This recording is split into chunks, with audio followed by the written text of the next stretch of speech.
Okay, once again, good morning, everyone, especially to our dear senior high school teachers in Carmen District, and also to our selected guests, like the school heads who are assigned to answer the questions later, and also to our dear education program supervisor, if you are watching now, Dr. Grace Daclan. And also to Sir Nolity De Felipe, our public schools district supervisor as well. So it's another day of learning and teaching. I hope you are all set and ready for another set of simulators who will have the return simulation or return demo for this morning. So are you guys ready? So before anything else, let me read to you some of our shout outs from our dear senior high school teachers. Okay, from Ma'am Helen Camacho, good morning sa lahat. Another day of our learning journey. God bless everyone indeed. From Sir Jaime Alegado, magandang morning po, Carmen. To God be the glory. Mabuhay ang Carmen District Teachers from Carmen National High School. And then, from Ma'am Rosemary Robles, good morning po sa lahat from Tubod National High School. And from Ma'am Marilyn Esmalia, gandang buhay everyone from Carmen National High School. So I guess, wala na. So let me remind everyone to please don't forget yung attendance link po natin. I guess it's not yet open, but just take a screenshot of that attendance link, and later it will be opened in the middle of the session, or maybe after the first simulator will present. So please take note of that. You may take a screenshot or picture or scan the QR code. Okay, by the way, I am still your host again for this teacher simulation on learning management system, Michelle Gilaran from Bintas Sabarat Elementary School. So, let me introduce also to you our batch of simulators for this morning. So, meron pong maliit lang na pagbabago because unlike before or unlike yesterday, di ba yung after the first simulation, then there will be question and answer. So for today, we will present first all the simulations, the 3 simulations, and then after that, we are going to ask them about their simulation after na po sa ikatlong presenter. Okay, so here are our return demonstrators for this day. Okay, we have our first simulator, teacher 1 from La Paz National High School, Ma'am Zerlyn A. Gonzalo. And then next, our second simulator for this morning is a master teacher 2 from Tubod National High School, Ma'am Venus S. Kabakan. And then our third simulator for this morning, teacher 3 from Anibongan National High School, Sir Aris A. Gamino. I guess that's our simulators for this morning. So, our dear senior high school teachers, please be prepared. The same pa rin yung mga mag-evaluate or mag-answer ng mga questions natin ngayon. The Principal 4 of Carmen National High School, Dr. Lordeline Buyo, and also the Principal of... Okay, our next is Sir Abelardo Cardinal, and of course, Principal from Tubod National High School, and Sir Ray Malubay, Principal of La Paz National High School. So I guess we are all set, and let me welcome on screen our first simulator for today is from La Paz National High School.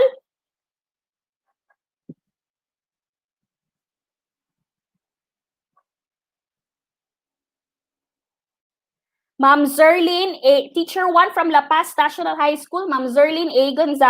Gonzalo, subject taught general mathematics, probability, and statistics. She finished her Bachelor of Science in Education, major in math. So let's watch this.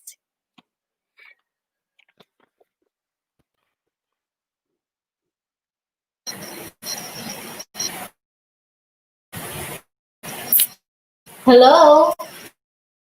How are you?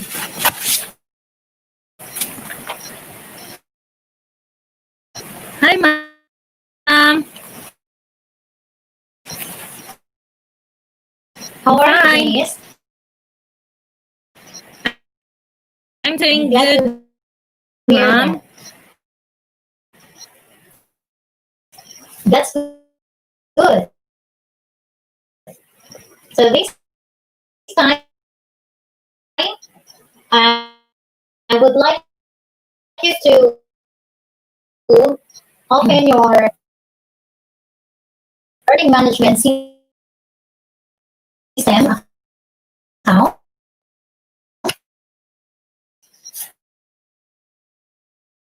And share it with me. Are you already involved to our general mathematics for grade 11 course? Yes, ma'am. I already enrolled last week po. And thank you for the video tutorials on how to enroll and manipulate elements. Google Meet and StreamYard. So thank you for sharing it to our GC, ma'am. You're very welcome, Janine. So shall we proceed? Share now your screen. Yes, ma'am.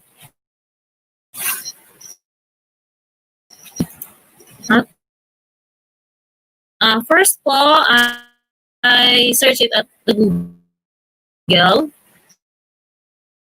The LMS that gov that page, and then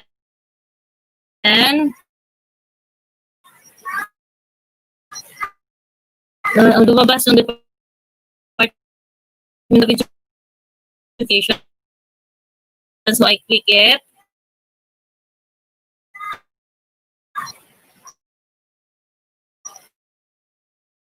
Tapos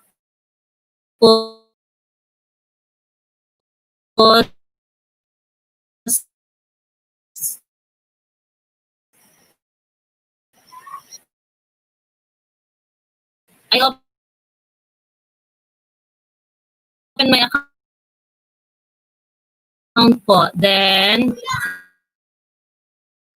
the site home,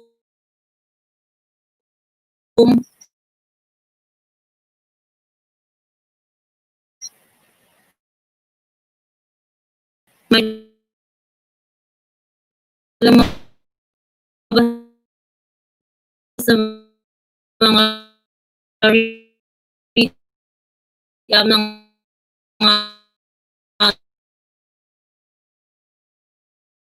divisions. So I click the Davao del Norte and then the Carmen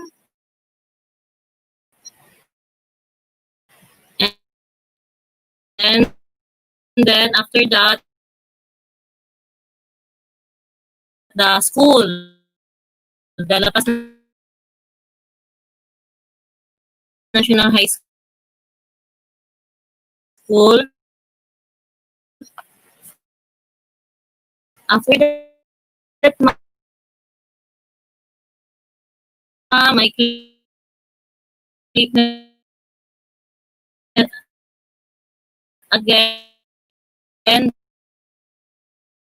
the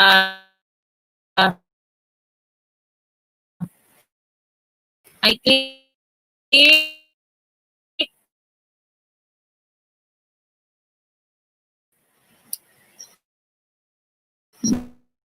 the course, our course in Math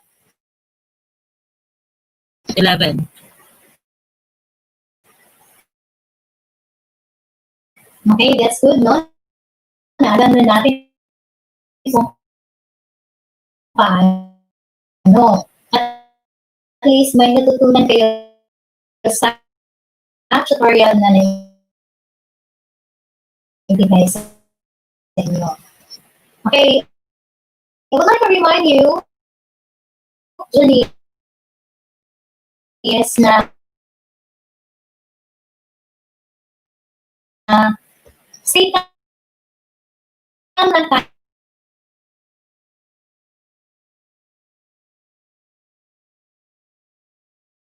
ha, act as ano lang, normal.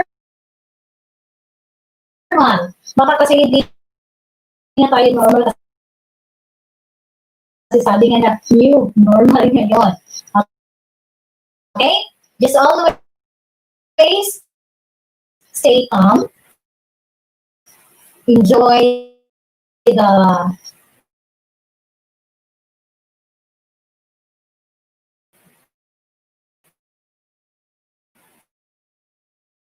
learning management system.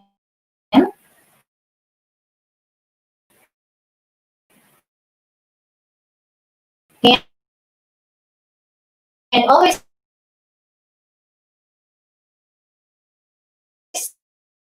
think that I am here to guide you.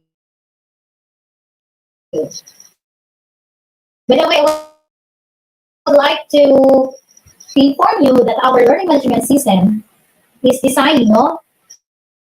Pinisenyo ko yan ang aking course na makakaya lang ng estudyante kahit na wala si teacher. So I will act now as your facilitator.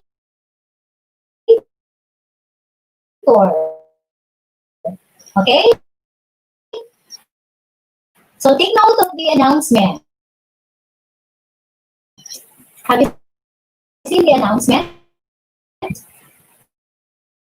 Yes, ma'am. Mention yung aking Facebook account, email address, at contact number. You may reach in that information. Okay? Pili ka lang dyan kung saan mo ako pwede ma-reach. So let's have our lesson 1 function. Scroll down, please.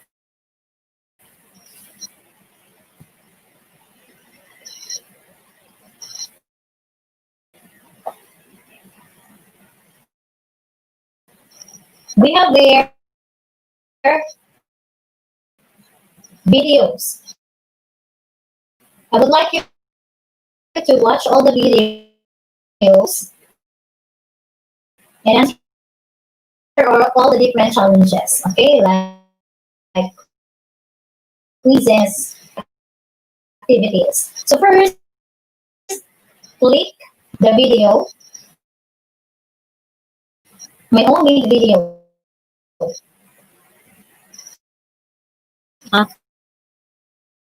Okay, this one, ma'am. Yes. Yes, Janice. General mathematics. First video. Lesson. Lesson 1. Functions. This day will be a full of learning day. For you, will be able to represent real-life situations using functions, including piecewise functions. Our lesson outline. First, we're going to review functions and relations, as well as, second, the vertical line test. And the third is representation of real-life situations using functions, including piecewise functions. Are you ready? Ready. I'm done watching, ma'am. Thank you for playing. Let's go to our vocabulary. You may read the description and click the vocabulary link.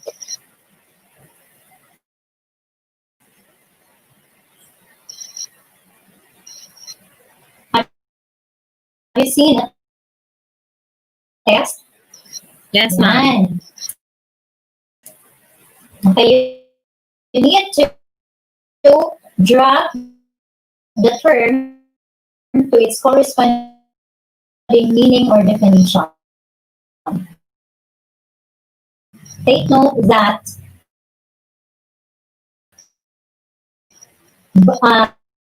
kailangan masagutan mo muna ang 5 items bago i-click yung check button.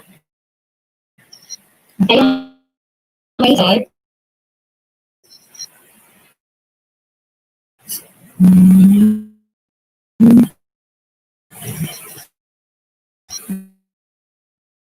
Is it?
Sure ka na ba sa sagot? Wow. Oh no! Ano yun? Oh no, hindi pa nawa.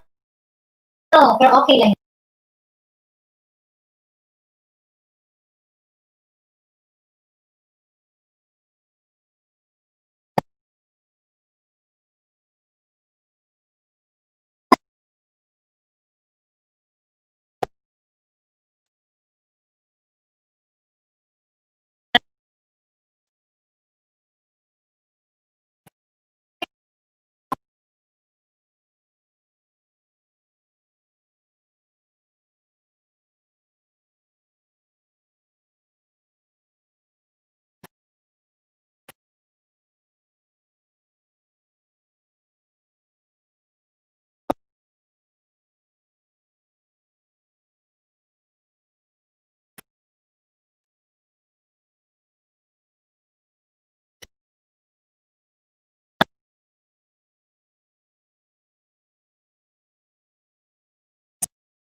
sa ibaba.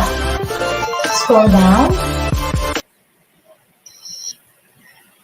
Okay, scroll down again. We're done with that. Okay, we're done. So let's have the developmental activities. In order for us to answer the questions kanina, kung bakit kaya function? What is really function? So let us watch the video. You may click the first video. Yan. Pwede rin lakihan natin. Hi, I'm Rob. Welcome to Math Antics. In this Algebra Basics lesson, we're going to learn about functions. Outside of the realm of math, the word function simply refers to what something does. But in math, the word function has a more specific meaning. In math, a function is basically something that relates or connects one set to another set in a particular way. A set is just a group or collection of things. Janice, Often it's a would you collection of mind numbers. playing the video Doesn't have in to. a full screen? That could be a collection of other things like letters, Ma'am? names, or just about anything. Would you mind to play the video in a full screen? Oh, yes, ma'am. Okay po. Sets are sometimes shown visually like this, but more often you'll see sets written using a common math notation where some or all of the members of the set are put inside curly brackets with commas between them like this. A set can have a finite or an infinite number of elements. For example, a set containing all the letters of the alphabet has only 26 elements, while a set of all integers has an infinite number of elements. Okay, so a set is just a collection of things, and a function relates one set to another. But how exactly does it do that? Well, to understand how functions work, it will help if we start by naming the two sets, the input set and the output set. A function is something that takes each value from an input set and relates it or maps it to a value in an output set. And you'll often hear these input and output sets referred to by special math names. The input set is usually called the domain, and the output set is usually called the range. And it's really common to see some or all of a function's inputs and outputs listed in what we call a function table. A function table normally has two columns, one on the left for the input values and one on the right for the corresponding output values. The function itself is often written above the function table and in the form of some sort of mathematical rule or procedure. For example, let's say that the input set of a function is a list of common polygon names like triangle, square, pentagon, hexagon, and octagon. The function itself could be a simple rule that says output the number of sides. That means if we input triangle into the function, the output will be 3. And if we input square, the output will be 4.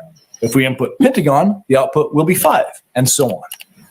So this function simply relates the name of a polygon to its number of sides. That's cool, but most of the functions that you'll encounter in algebra will be a little more abstract than that. They'll usually just relate one variable to another variable in the form of an equation, like this one, y equals 2x. In this equation, if we treat x as the set of numbers that we can input, the domain, and y as the set of numbers that we get as outputs, the range, what we have is a very simple algebraic function. And just like the polygon example, we can make a function table to show some of the possible input-output combinations. For this function, we could choose any number at all for the value of x. But to keep things simple, let's just try inputting 1, 2, and 3 as values of x and see what outputs we get for our table. If we input the value 1, in other words, if we substitute the value 1 for the x in our equation, then we get y equals 2 times 1, which simplifies to y equals 2. And since y is our output variable, we put a 2 in the output column. Next, if we input the value 2 into our function, we get y equals 2 times 2, which means y equals 4. So the output value is 4. And last, if we input the value 3 into our function, we get y equals 2 times 3, which means y equals 6. So the output value is 6. See the pattern? For each input value, the output value is twice as big, which is what we would expect because the original equation says that y, the output, is equal to 2 times x, the input. Okay, so we've seen some examples of functions that relate inputs to outputs, but there's an important limitation about functions that we need to know. To understand what that limitation is, let's try to make a function table for the equation y squared equals x. Again, the x variable in this equation will be our set of inputs, and the y variable will be our set of outputs. Since y is our output variable, it will help if we first solve this equation for y, and we do that by taking the square root of both sides. But because of negative numbers, we need to take both the positive and negative root of x, since there are two possible solutions to our equation. But won't that mess up our function table? If we input an x value of 4, the positive or principal root would be 2. We also have the negative root as a solution. If x equals 4, then y equals 2 and y equals negative 2 are both possible solutions to the equation y squared equals x. So in this case, for each value of x that we input into the equation, we'll get 2 values of y as outputs. Can a function do that? Upon review, the equation gave 2 outputs for a single input, therefore it's ruled not a function. You see, functions aren't allowed to have what we call one-to-many relations, where one particular input value could result in many different output values. One-to-many relations certainly do exist, as we can see from this example, but we don't call them functions. For something to be called a function, it has to produce only one output value for each input value. So a function doesn't just relate a set of inputs to a set of outputs. A function relates a member of an input set to exactly one member of an output set. The equation y equals 2x qualifies as a function because no matter what number you put in, you'll always get just one number as an output. But the equation y squared equals x does not qualify as a function because a single input can produce more than one output. Let's look at another simple algebraic equation to see if it's a function. Y equals x plus 1. Again, the x values will be inputs, the domain, and the y values will be the outputs, the range. Let's quickly generate a function table for a few possible input values, like the integers -3 through +3. If you watched our last video about graphing on the coordinate plane, you may notice that each row of this function table is basically just an ordered pair. It's an x value followed by a y value. We could even rewrite all the inputs and outputs in ordered pair form if we wanted to. And that means you can also graph all of these pairs of inputs and outputs on the coordinate plane. You can graph a function. Here are the points from our function table plotted on the coordinate plane. And here's the resulting graph we get if we connect those points. It forms a straight line, and it's an example of what is called a linear function. In algebra, there are lots of different kinds of functions that have interesting graphs. Quadratic functions, cubic functions, trig functions, and many more. These graphs may look like just a bunch of squiggly lines, but they're all functions. And we can tell they're functions just by looking at their graphs because they all pass the vertical line test. Remember how functions aren't allowed to have more than one output value for a particular input value? Well, the vertical line test helps us see if a graph has any of those one-to-many relations that would disqualify it as a function. Here's how it works. Imagine that a vertical line is drawn on the same coordinate plane as the graph that you want to test. Then imagine moving that vertical line left and right across the domain, paying close attention to the point where the vertical line intersects with the graph. If that vertical line only intersects the graph at exactly one point for every possible value of x in the domain, then that means that there's only one output value for each input value. There's only one y value for each x value, so the graph qualifies as a function. Okay, so all of these graphs pass the vertical line test and are functions, but what's an example of a graph that doesn't pass the vertical line test? Well, here's one. It's the graph of our equation, y squared equals x. The domain of this equation doesn't include any negative input values, so there's some places where a vertical line wouldn't intersect the graph at all, and that's okay. And there's one place where the vertical line would intersect the graph at just one point, which is also okay. But as we move to the right on the x-axis, you can see that a vertical line is now intersecting the curve in two places. That means this equation is giving us two possible outputs for some of its inputs, which means that it's not considered a function. Okay, now before we wrap up, we need to talk briefly about some common function notation that can be pretty confusing the first time you see it in math books. So far, we've been writing functions like this, y equals 2x and y equals x plus 1. But you'll often see these exact same functions written like this instead. But why? Why did the variable y get replaced with that f parentheses x thingy? And what does that even mean? Well, it turns out that a really common way to represent a function is this. This notation simply means that a function named f takes an input value named x and gives an output value named y. And you say it like this: a function of x equals y, or f of x equals y for short.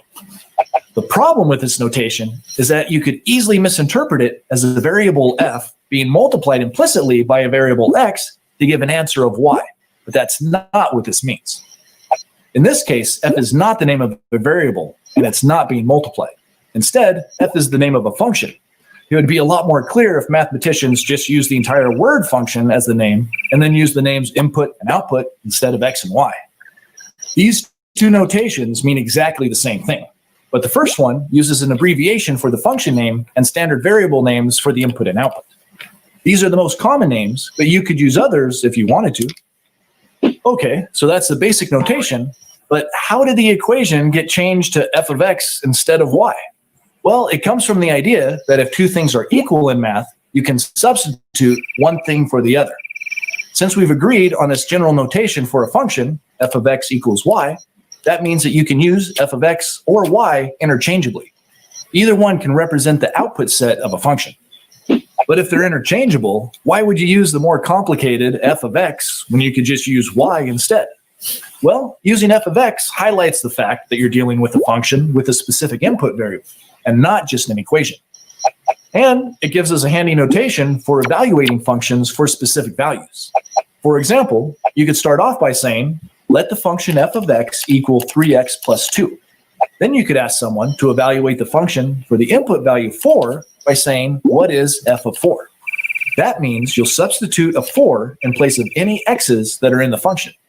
For this function, that would mean f of 4 equals 14. And you could do this for other values too. F of 5 equals 17, and f of 6 equals 20. Pretty easy, huh? All right, so that's what functions are in math. They're things that relate an input value to exactly one output value. And the set of all input values is called the domain, while the set of all output values is usually called the range. In algebra, functions typically come in the form of equations that can be graphed on the coordinate plane by treating the input and output values as ordered pairs. Of course, there's a lot more to learn about functions, but this basic introduction should help you get started working with them in algebra. Don't forget to practice using what you've learned in this video by doing some exercises. As always, thanks for watching Math Antics, and I'll see you next time. Learn more at mathantics.com. Okay, ma'am, I'm done watching. Okay, do you have any questions? Not Meron so na ba? far, ma'am. Yes, Okay, ma'am. very good, Everything is no? clear. Everything is clear. Madali lang intindihin yung video niya, no? Yes, ma'am, because the video is very comprehensive enough for me. Okay, correct. Those previous activities are very important for our next activity. Okay? Would you mind to read first the important concepts? Okay, relations are rules that relate to values, one from a set of inputs and the second from the set of outputs. Okay, functions are rules that relate only one value from the set of outputs to value from the set of inputs. So definition, the domain of a relation is a set of all possible values that the variable x can take. Okay. So, importante. Those previous activities are very important for the next activity. Do you still remember the set builder notation? Yes, ma'am. Okay. See, so, alam mo na, i-refresh lang muna natin, no? Before tayo ma-proceed to activity 1. Would you mind to scroll up? Scroll up. We have there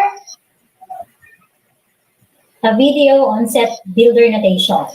Okay, this Would you one, like to ma'am. play? Yes. Okay.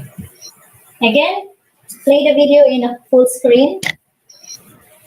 Set Hello, the topic for this video is set builder notation. Set builder notation is a way of writing or describing a set. It includes brackets here at the beginning and end, the letter X by itself, then either a line or a colon, and then whatever the set includes.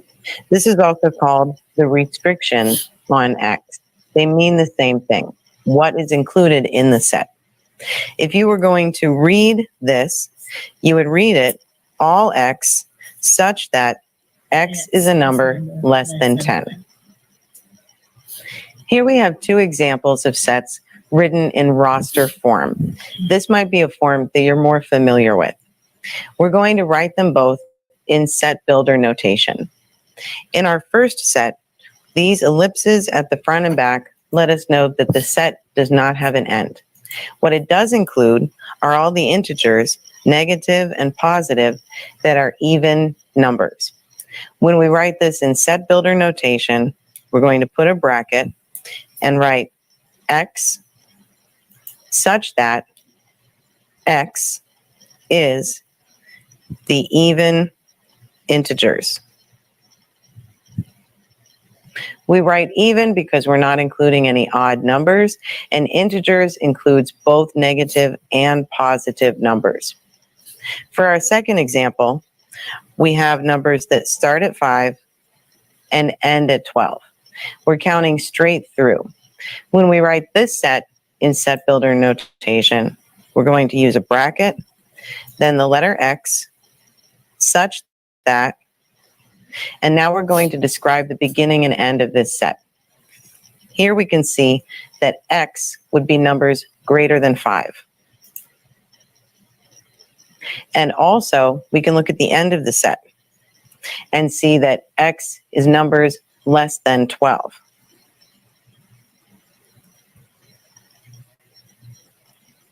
When we look at the set, the 5 and the 12 are included.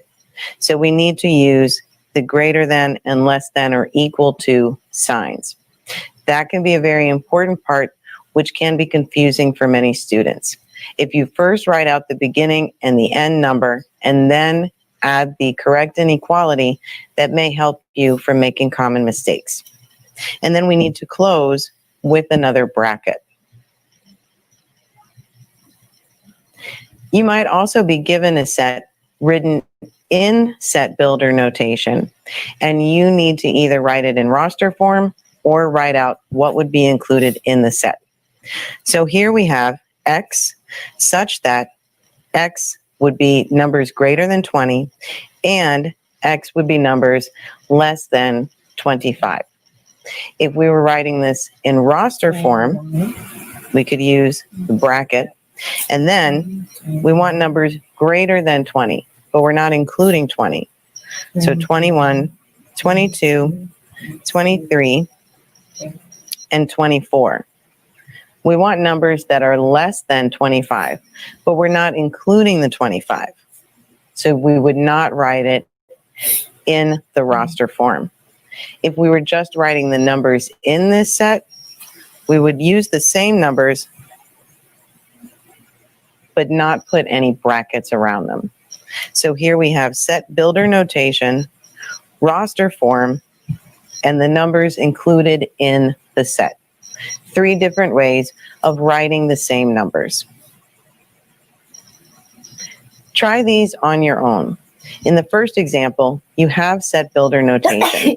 See if you can write that set in roster form or just write down the elements that would be in that set.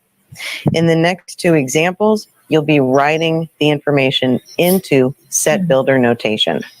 Pause the video, come back when you're ready to check your work.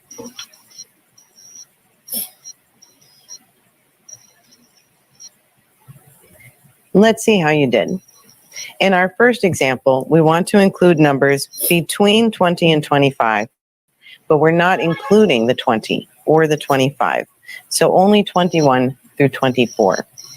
In the second example, you have to figure out the pattern of what's happening with these numbers.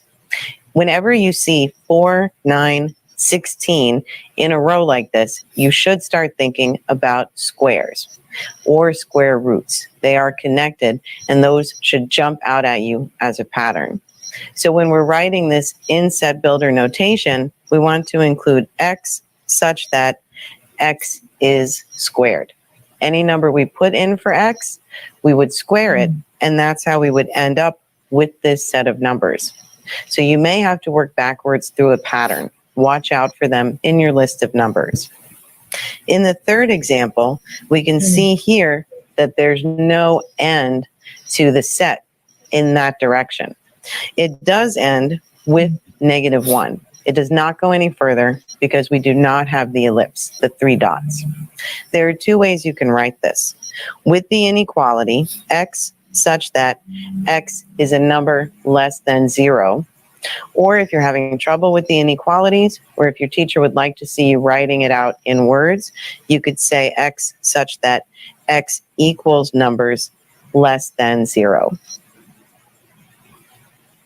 Set builder notation is a way of writing a set. You will write set builder notation with a bracket, the letter x by itself, then either a line or a colon to separate the restrictions on x. That means this part right here, the description of the numbers that would be included. If you're reading set builder notation out loud, this says all x such that x is a number less than 10. Okay. Okay. So we're I'm done done with watching, ma'am. Okay, we're done with the set builder notation. So I believe na na-recall na natin yung junior high school lesson natin, no? In function. Yes, ma'am. Okay, let us proceed to our activity. Scroll down, please. Activity 1. Would you mind to read first? Okay. Identify the domain for each relation using set builder notation. Make a function model out of the given problems. Okay, let us proceed to activity 1. Click the link.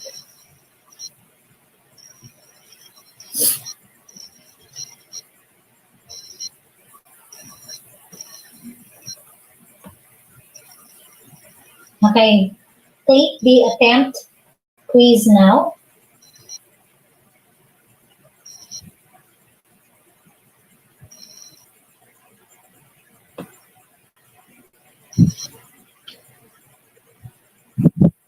It really needs time to answer the problems. Don't worry. Yes, ma'am.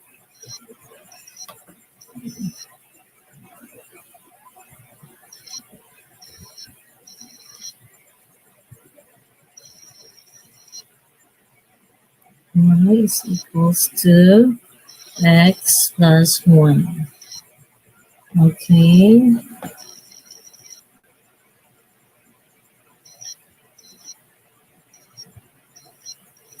$100. Okay.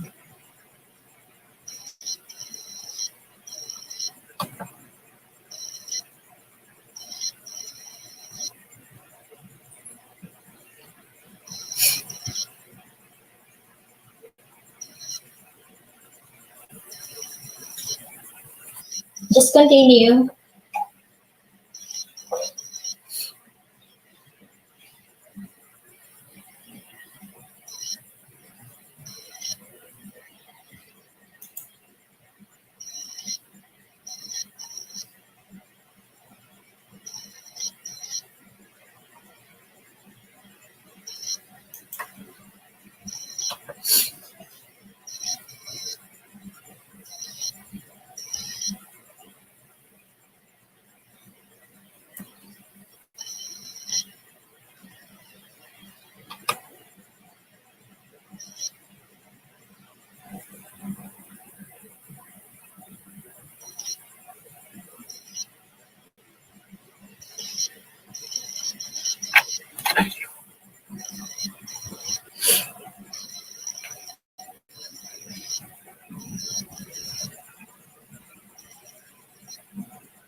Okay, are you sure now? If you are sure, then Submit. Can I submit it, ma'am? yes, you may.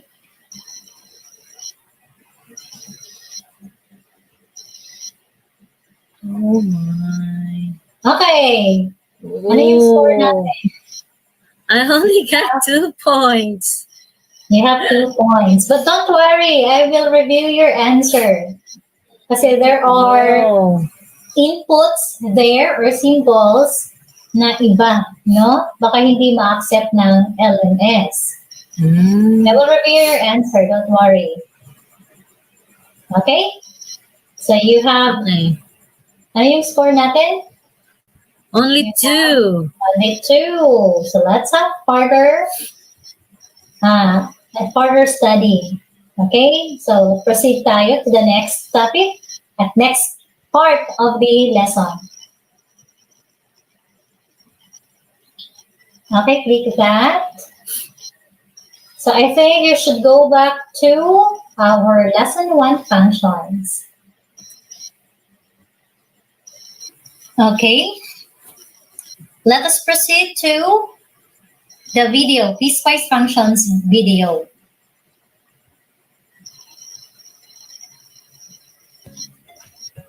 Piecewise Okay. functions as representations of real-life situations. How do you define a piecewise function?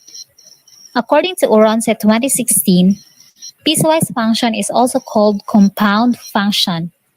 It is a function defined by subfunctions, where each subfunction applies to a certain interval of the main function's domain.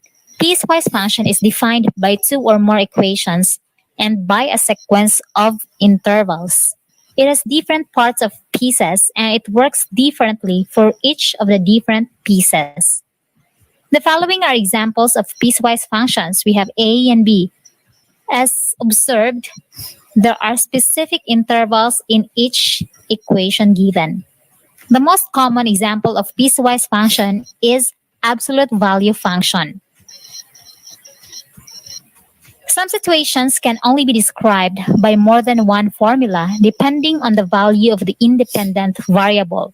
And that is why we use piecewise functions to represent real-life situations. For example, the cost of hiring a catering service to serve food for a party is 150 pesos per head for 20 persons or less, 130 pesos per head for 21 to 50 persons, and 110 pesos per head for 51 to 100 persons. For more than 100 persons, the cost is at 100 pesos per head. Represent the total cost as a piecewise function of the number of attendees of the party. The problem presented 4 specifications as to the cost of the catering service with regards to the number of attendees. First, we have 150 pesos per head for 20 persons or less. Then, we also have 130 pesos per head. For 21 to 50 persons. There is also 110 pesos per head and 100 pesos per head. If we are to represent the total cost of the number of attendees using a piecewise function, how many equations are we to write? That is right. There are 4. Now let's try to select those highlighted words earlier, as this will be our guide to represent using a piecewise function. We have 150 pesos, 130 pesos, 110 pesos, and 100 pesos per head. By the way, X represents the number of attendees, while f of X represents the cost of the catering service with respect to the number of attendees. Now, our first equation is 150x if 0 is less than x, less than or equal to 20. It is clearly stated here that you are to pay 150 pesos per head for 20 persons or less. Recall on the use of inequality symbols. X greater than 2 means the solution starts at 3, 4, 5, and so on. X greater than or equal to 2 means the solution set starts at 2, 3, 4, 5, and so on. Take note that the line here below the inequality symbol tells that the number is included in the solution set. However, if there is none, then that number isn't included at all. And that is why we use 0 less than x less than or equal to 20. It's because 0 isn't included. You'll not be paying anything if you don't have attendees at all. Second equation is 130x if 21 is less than or equal to x less than or equal to 50. Next is 110 pesos per head for 51 to 100 persons. That is why we have 110x if 51 less than or equal to x less than or equal to 100. And finally, it's 100x if x is greater than 100. A simple technique that I can share to you regarding representing piecewise functions is to take a look on the details presented in the problem. I will be sharing another example about piecewise functions in the next video. See you there.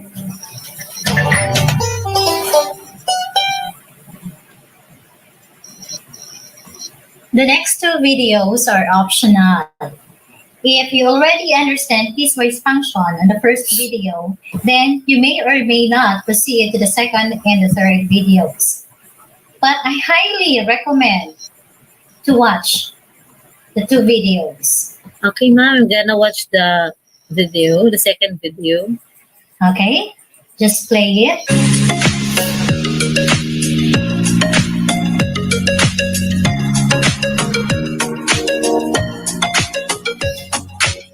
Good day, everyone. This lesson is actually the second part of my discussion regarding piecewise functions. As I recall, piecewise functions are defined by two or more equations with a specific set of intervals. Below is an example of a piecewise function. As you have observed, there are two equations, and in each equation, there is a specific set of interval. Previously, I have shared to you on how to represent real-life situations using piecewise functions. And today, I'll be sharing another example. You can read the problem on your screen. The shop charges 20 pesos per hour or a fraction of an hour. For the Let us first 2 identify the hours, given data in this problem. First, we have Okay. 20 pesos per hour or a fraction of an hour for the first 2 hours. The second given is an additional 10 pesos per hour for each succeeding hour. Take note that it is specified in the problem to use R of T to represent the computer rental fee. So this is our function, where T is the number of hours you spent on the computer. The question is, how many equations are we to make from the given problem? There are actually two equations. The first equation will represent 20 pesos per hour or a fraction of an hour for the first 2 hours. And the second equation will have to represent this additional 10 pesos per hour for each succeeding hour. Let us have the first given. If you will use 1 hour, of course, you will be charged with 20 pesos. What if it's only 15 minutes? Will it still be 20 pesos? Yes. Yes. Still, you will have to pay 20 pesos. It's because it is clearly specified here, or a fraction of an hour. This means to say that whether you use 5 minutes, 10, 15, 30, 45, or even 59 minutes, you will still be charged 20 pesos. A fraction of an hour is just equivalent to 1 hour. Now, for 2 hours, of course, you have to pay 20 pesos times 2 equals 40 pesos. From this illustration, we can therefore write the equation R of t equals 20t if 0 is less than t, less than or equal to 2. In this particular interval, 2 is included. Now, take note of this symbol. This is actually called the ceiling function, and this is applied to t. The ceiling function of a number x gives the smallest integer greater than or equal to x. For example, The ceiling function of quantity 4.1 is just equal to the ceiling function of quantity 4.9, which is equal to 5. Now, in contrast with the ceiling function, we also have this what we call as the flooring function. The flooring function of a number x gives the largest integer less than or equal to x. For example, if we have the flooring function of quantity 4.1, that is equal to the flooring function of quantity 4.9, which is equal to 4. Please do not be confused on the symbols. One thing that you need to remember when it comes to ceiling function, you have to round it up, while for the flooring function, you have to round it down. I hope that it is clear to you. So going back to our problem, we are done with the first equation. Our second equation is like this. In the interval, we use this t greater than 2. It's because more than 2 hours can be written as t greater than 2. While in our equation, we use this 40 plus 10 times quantity t minus 2, where the ceiling function is also applied to quantity t minus 2. Where did we get 40? Our first 2 hours is already 40 pesos. That's why we have here 40. And where do we get 10? It's in the given additional 10 pesos. Then we have t minus 2, where t is the time for more than 2 hours. So for example, if you will use just 30 minutes, what equation will you use? Will it be the first equation or the second equation? 30 minutes is found in this particular set of intervals. So you will use this. And remember, this is the ceiling function. So 30 minutes is actually equal to 1 hour. So of course, you will be paying 20 pesos. Now what about if you will use 3 hours? We use the second equation already. So substituting 3 to t, we have 3 minus 2 is 1. And then 10 times 1 is actually 10, and added to 40, that means you need to pay 50 pesos. What if the user will only use 2 hours and 30 minutes in the computer shop? 2 hours and 30 minutes is found in this particular interval. That's why we use the second equation. So substituting 2 hours and 30 minutes is equivalent to 2.5 hours. 2.5 minus 2 is equal to 0.5. And take note, since this is the ceiling function, 0.5 is equivalent to 1 hour. Simplifying, we have 50 pesos. So whether you use for 3 hours or for 2 hours and 30 minutes, you will have to pay the same amount, which is 50 pesos. Here are some tips that might be helpful for you to represent piecewise functions. See you again in our next discussion.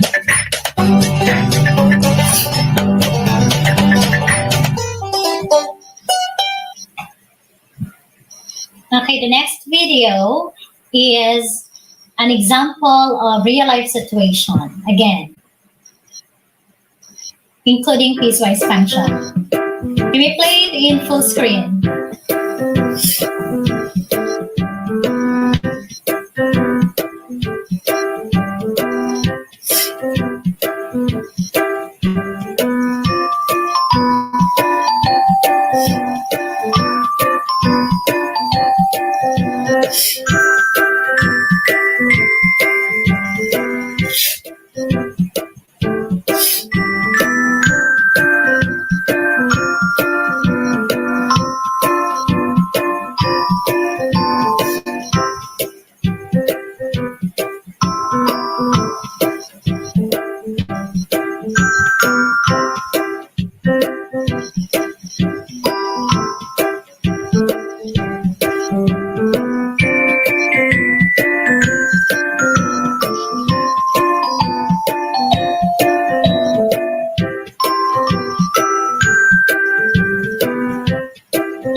Created using Powtoon. So do you have any clarifications regarding None. piecewise functions? None so far, ma'am. If that is so let us proceed to our analysis. Test natin ngayon, no? Kung talaga bang naiintindihan. Okay, click the link if you're done reading. Some situations.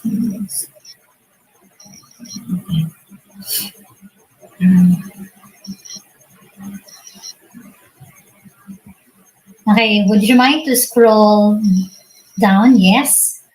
We have there two examples. Nauna si example 1, example 2, kesa sa example 1. So, this is in a form of forum discussion.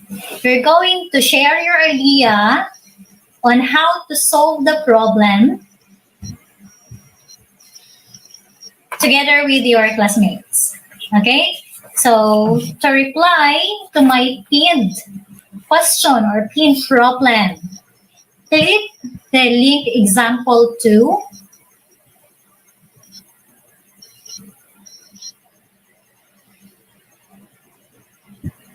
This one, ma'am. Okay. Then, merong bar sa ilalim. Yan.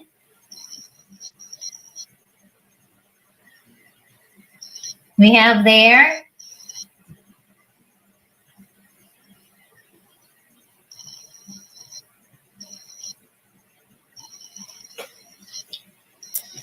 no.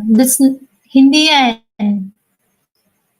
Would you mind to go back to analysis?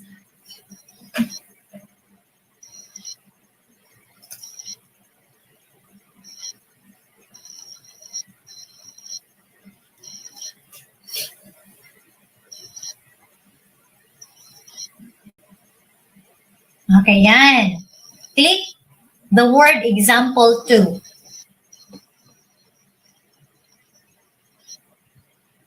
Okay. Would you mind to scroll down?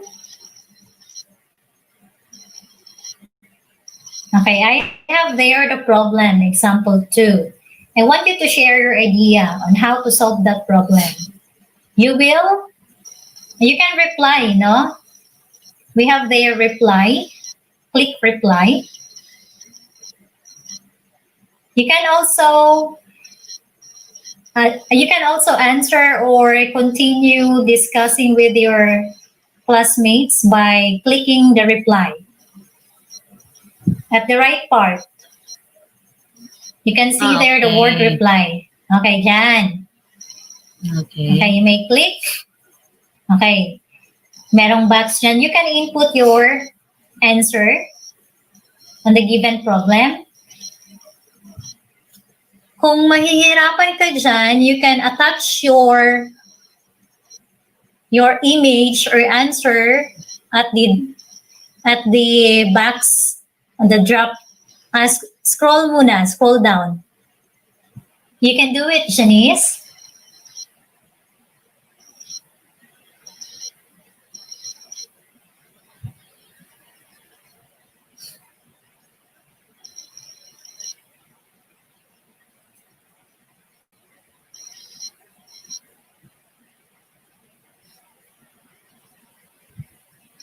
Your classmates will also post their answer.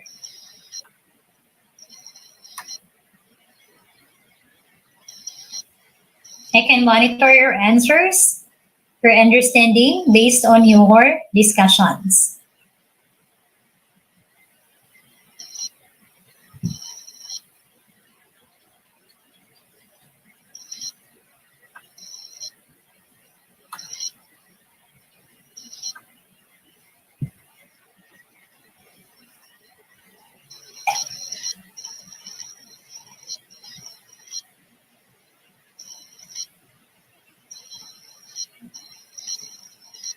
So are you done attaching? If you're done attaching, you may post upload file. Then post it to forum.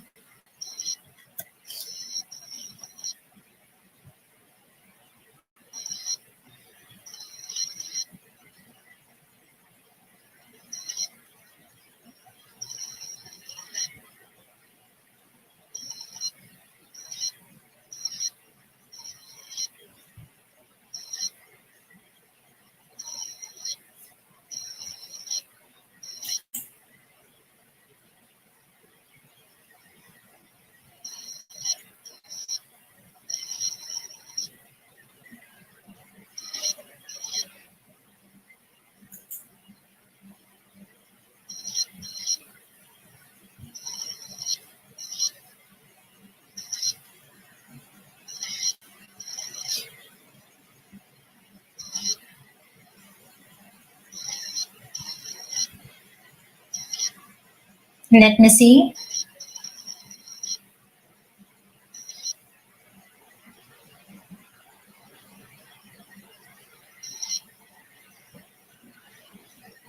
Okay, scroll up. By the way, Janice, balikan natin yung box where you can type your answer. Would you mind to scroll down? Balikan lang muna natin. Okay, yan. Meron tayong arrow dyan. Sa loob ng box, meron tayong arrow sa upper part. Yung merong mga selections dyan, merong mga This one, ma'am? Yan. Ito po? Yes. Would you mind to click it? Yes. Okay, meron pang mga options na lumabas, di ba? Yes, ma'am. Okay, may calculator kang nakikita dyan. Apo. Ito po. Okay, click the calculator, please. Yan. That is our equation editor. Okay, as you can see there, meron tayong mga options, di ba, na nakakulay blue. You can click the different symbols. You can explore it. Pero ang mailalagay dyan sa loob ng box ay in word form. Hindi yung total na, hindi yung exactly na symbol na na-click mo. Okay? Sa baba, if we're going to use it, just click the, yan, yung option na nasa baba. Pero if you're not interested then, and if you're satisfied to your attachment, okay na yon. You may close it. Okay. You may close the equation editor. Okay, let's have our example number 1. Balikan natin yung analysis number 1.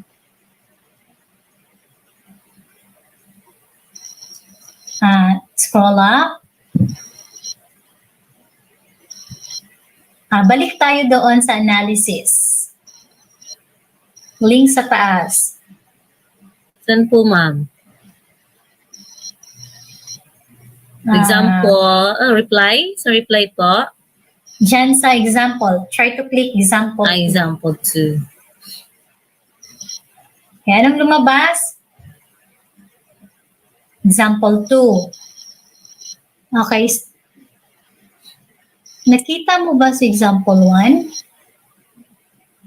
Example 1. Wala. Yes, ma'am. Ito, ma'am. Okay, click example 1.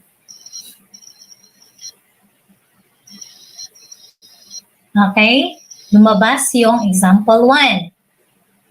We have there another problem. Again, share your idea on how to solve that problem. Same process kanina.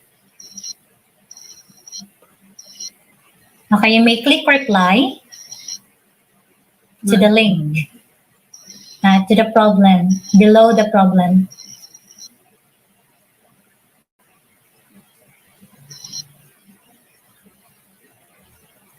Example 1.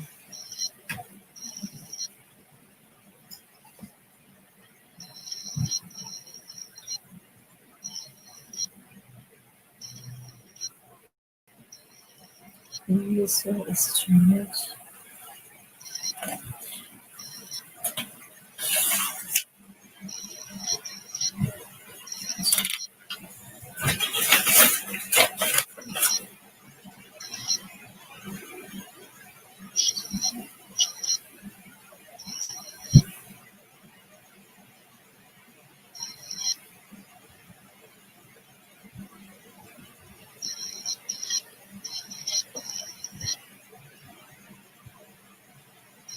Umuulan ba dyan sa inyo, Janice?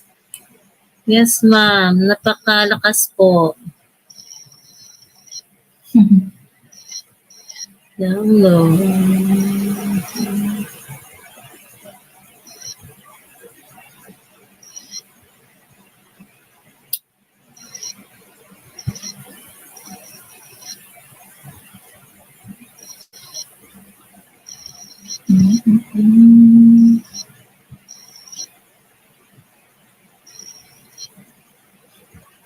You can sing while doing it.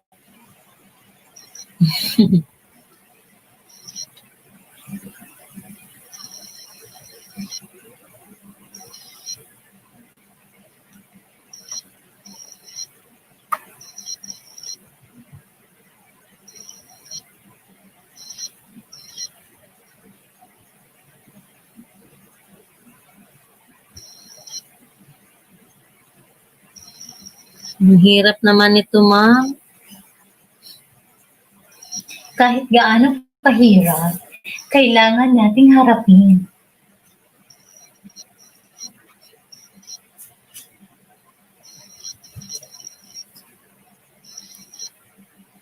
You can do it. Just take your time. Actually, kung hindi lang tayo nag-online meet ngayon, you can do it tomorrow or later.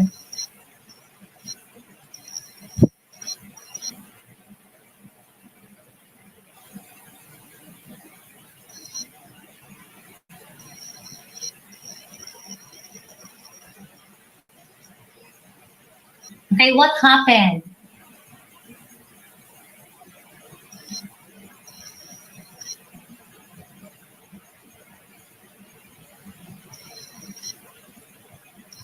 Okay, post it to the forum. Click post forum.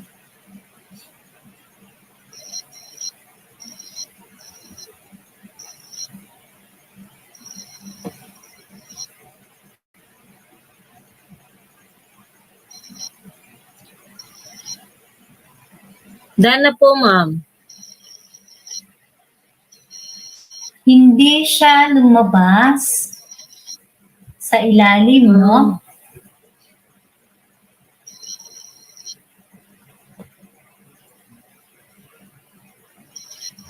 Okay, I will check your answer later. Okay. Okay, shall we proceed to our next activity? Click Okay, the ma'am. link. Yan, that's click. That's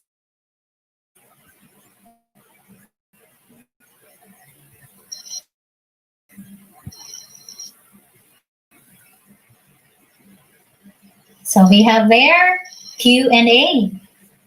Para Miss Universe lang. Okay, we have 2 questions. What are the questions? How will you define functions based on your own understanding?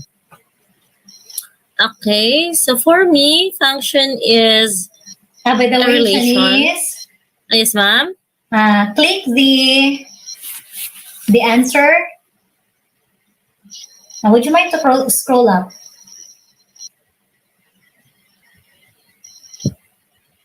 Yan, at the left side. Okay, Have so it there is there? answer the question. Yes, click that. Okay? You need to type your answer sa loob ng box. Oh, okay. This one. Okay, so function is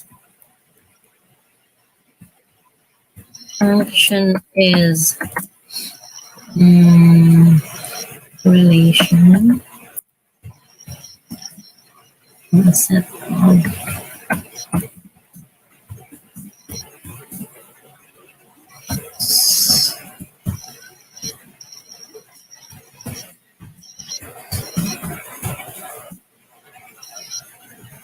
Pang Miss Math ang sagot, ha?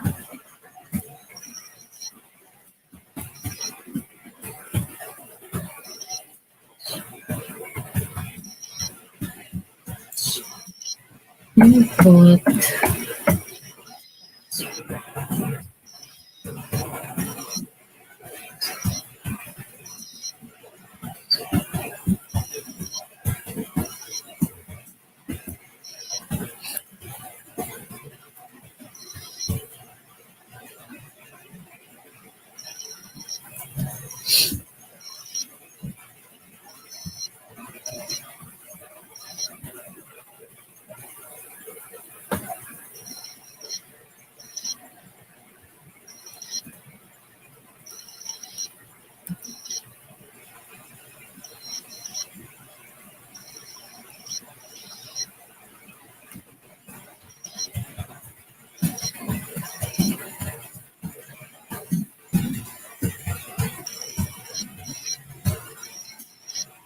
Would you mind to read your answers after typing?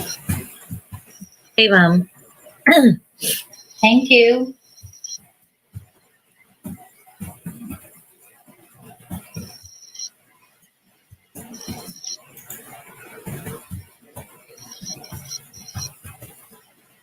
Essential to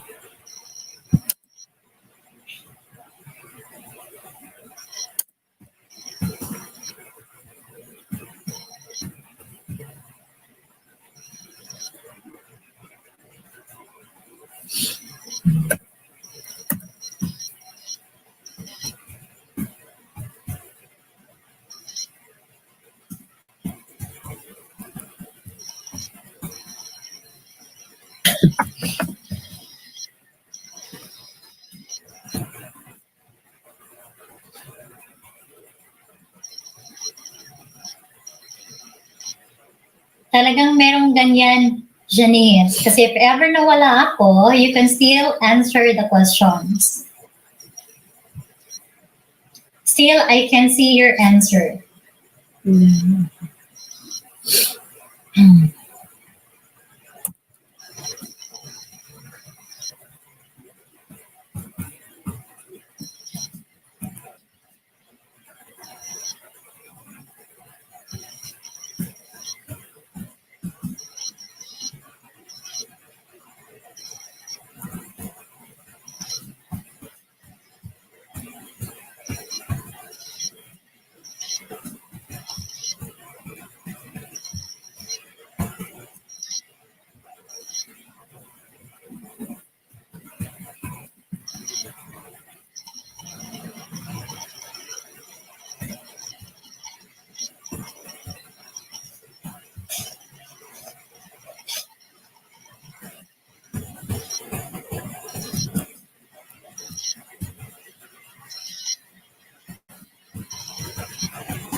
Ang lahat na pagtitiis ay merong magandang bunga. nga.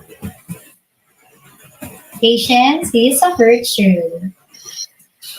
Okay, so here is my answers, ma'am.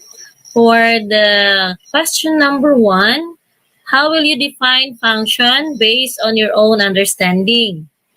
So my answer is function is a relation from a set of inputs to a set of possible outputs where each input is related to exactly one output. Okay, So correct.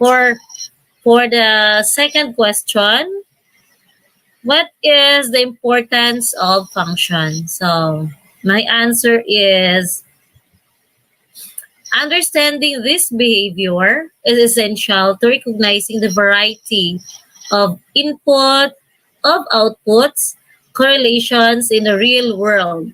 Again, all a function does is provide a mathematical way to model or represent a situation where a certain input will give a certain output. That is my answer, ma'am. Very good. Your answers are correct. Would you mind to click the blue button?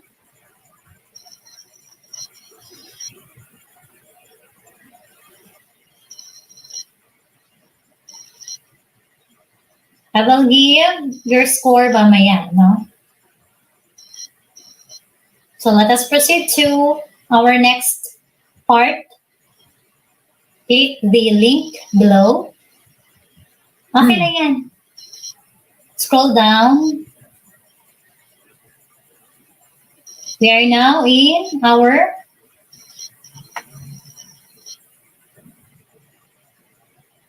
click attempt quiz now.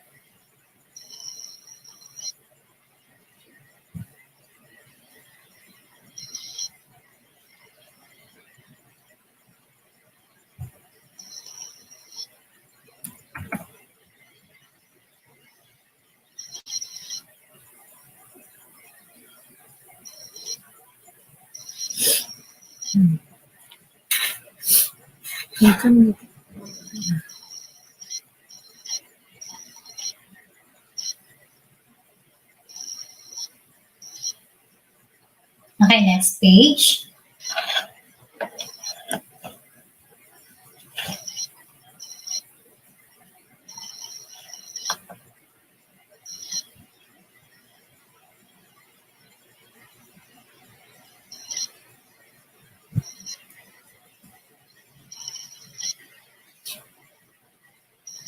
Medyo mahirap yung test natin at saka yung pamamaraan natin.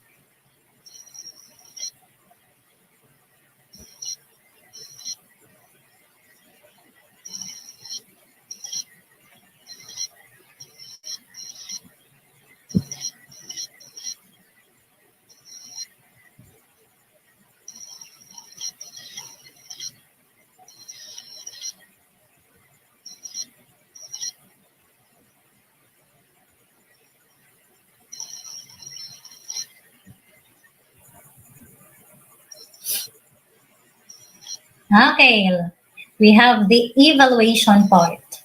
Can you do the quiz again? Scroll down.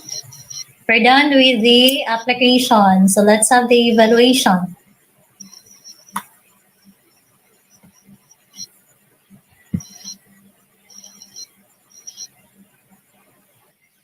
Click the attempt quiz now. Okay.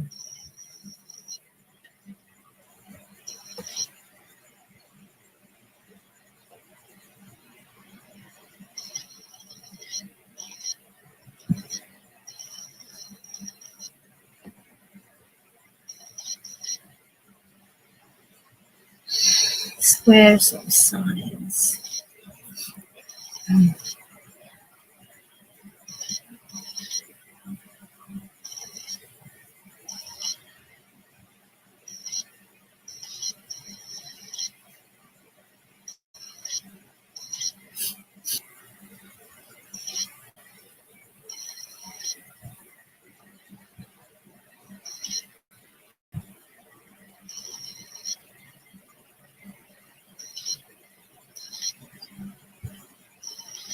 I will be the one to check your answer. Okay. Don't worry. I can make considerations.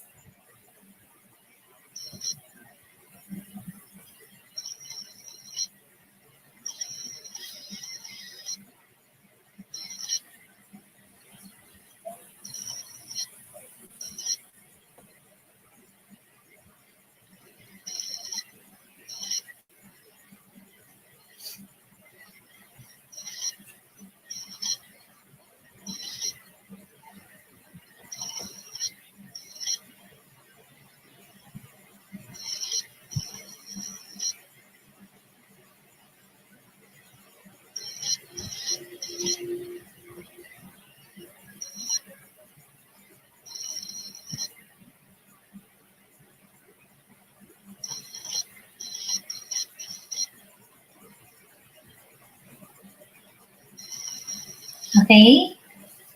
So let's go to our assignment.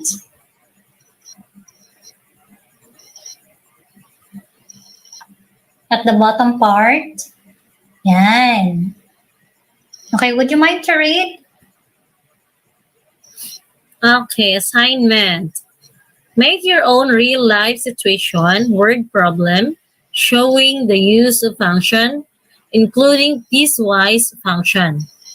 Number 2, show your solution of the problem. Then add or submit your assignment here on or before August 10, 2020. Okay, note, see the rubrics. No more questions?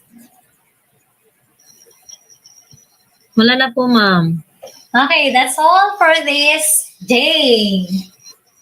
So medyo mahirap, but still, na-survive pa rin.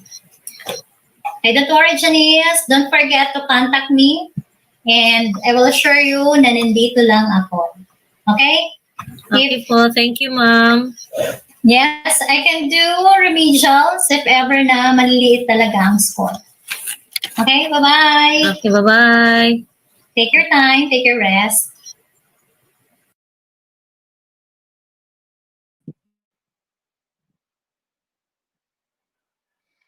Hello, everyone, and that was Ma'am Zerlyn Gonzalo, Teacher 1 from La Paz National High School. So, before anything else, let me remind you, our morning attendance link for this time is now open. So please do have your attendance for this morning session.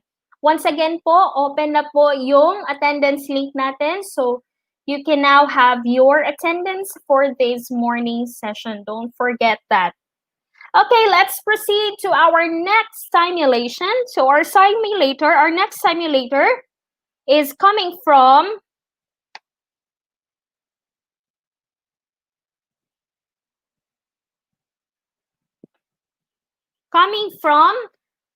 a master teacher 2 from Tubod National High School. Let's welcome, and her subject taught is Understanding Culture, Society, and Politics. She finished Bachelor of Secondary Education, major in Social Studies. So let's welcome on screen Ma'am Venus S. Kabakang.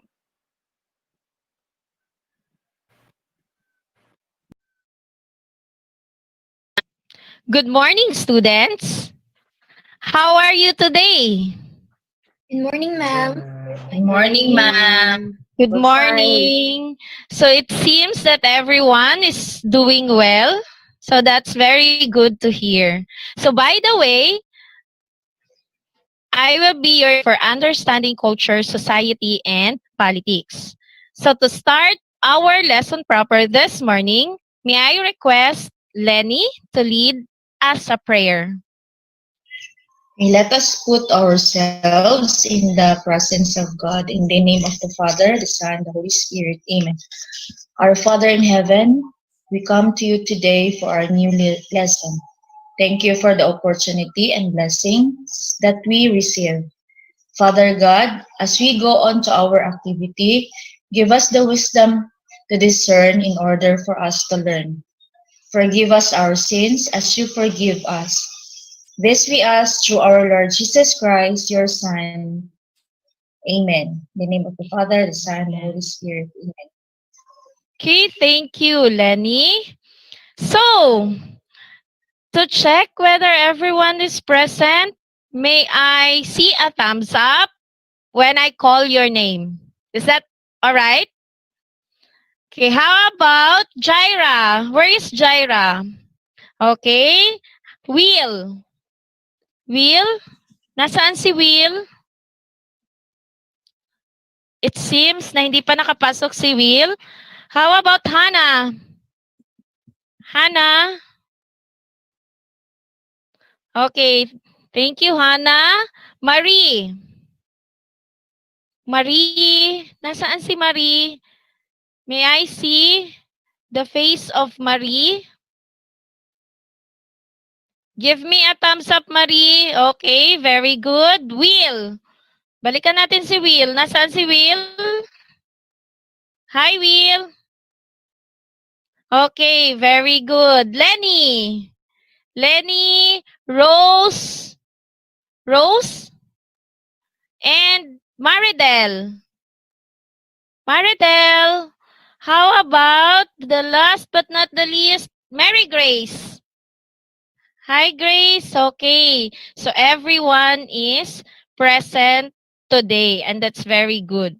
So this morning, I will be talking, no, as I said kanina, our main topic is about understanding culture, society, and politics.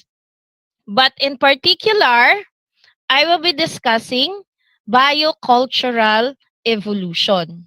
So, to check if you still have prior knowledge with regards to our topic this morning, kindly go to your LMS, please. Everyone, go to your LMS.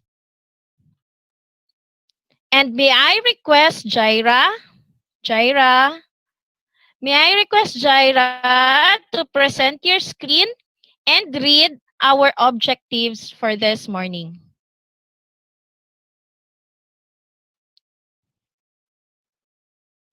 Kindly turn on, okay, yes. Objectives. The learners were able to trace biocultural evolution of human. B. Discuss how modern humans develop culture. C. Write an essay that explains the biological and cultural evolution of modern humans. Okay, very good. Thank you, Jaira. So our objectives this morning are very simple, and I know that we will accomplish this in less than an hour. So, to start our first activity, we'll have a drill. Again, go to your LMS, click on review. Nakita ng lahat ang review? Click on review.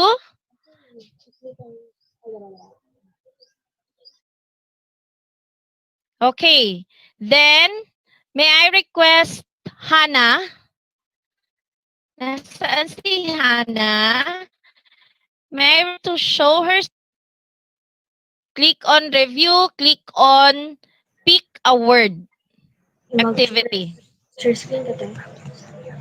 Nakita, Hannah? The activity, pick a word. Okay? Sabay-sabay tayong sasagot, ha? Okay. You are going, wait lang Hannah ha, you are going to drag the words to the group of words on the other side and we'll check if you have prior knowledge with regards to this topic. So do it in 1 minute and you start now. Go.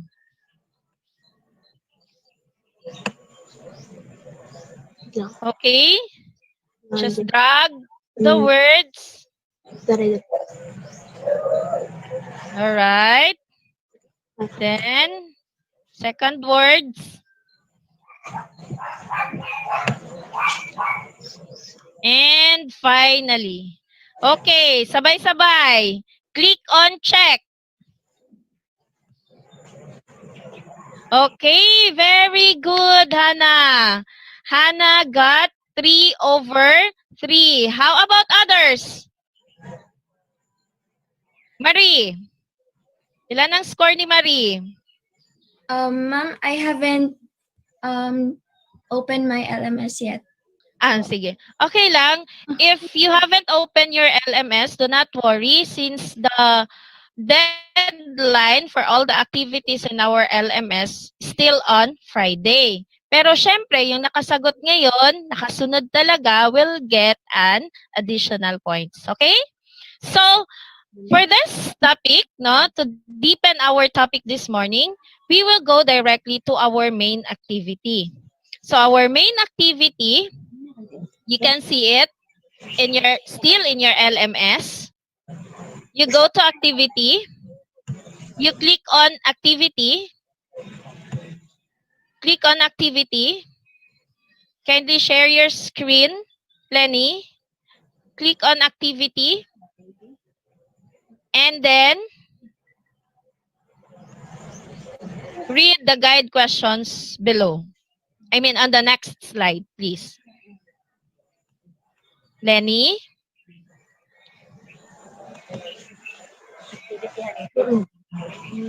Activity. Next activity.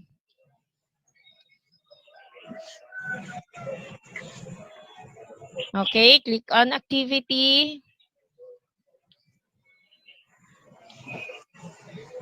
Okay, please read the directions and the guide questions, Lenny. And show us the picture, please. Kindly turn on your microphone. Please turn on your microphone.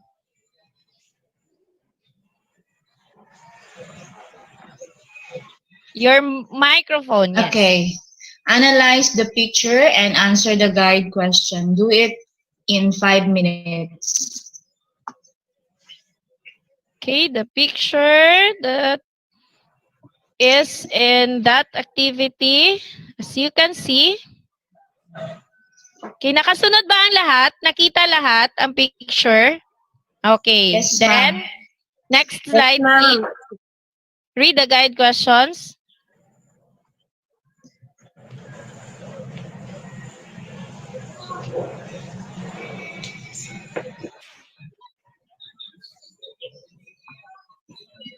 What can you observe in the picture? What questions that come up to your mind based on the picture? Okay. So, balikan muna natin yung picture. Ibalik sa slide 1. Then, balikan yung mga guide questions. Bibigyan ko kayo ng 2 minuto to analyze the picture and then come up with your answer on the 2 questions. Nakita? Okay ba? Marie, okay? Hannah. Got it, Hannah?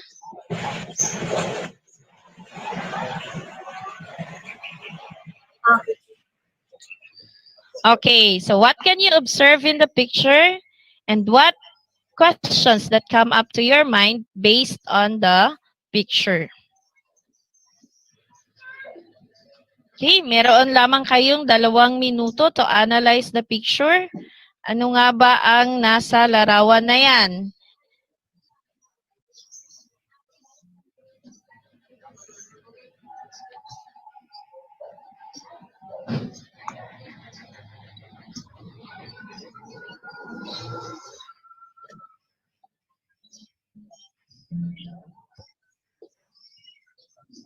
Okay?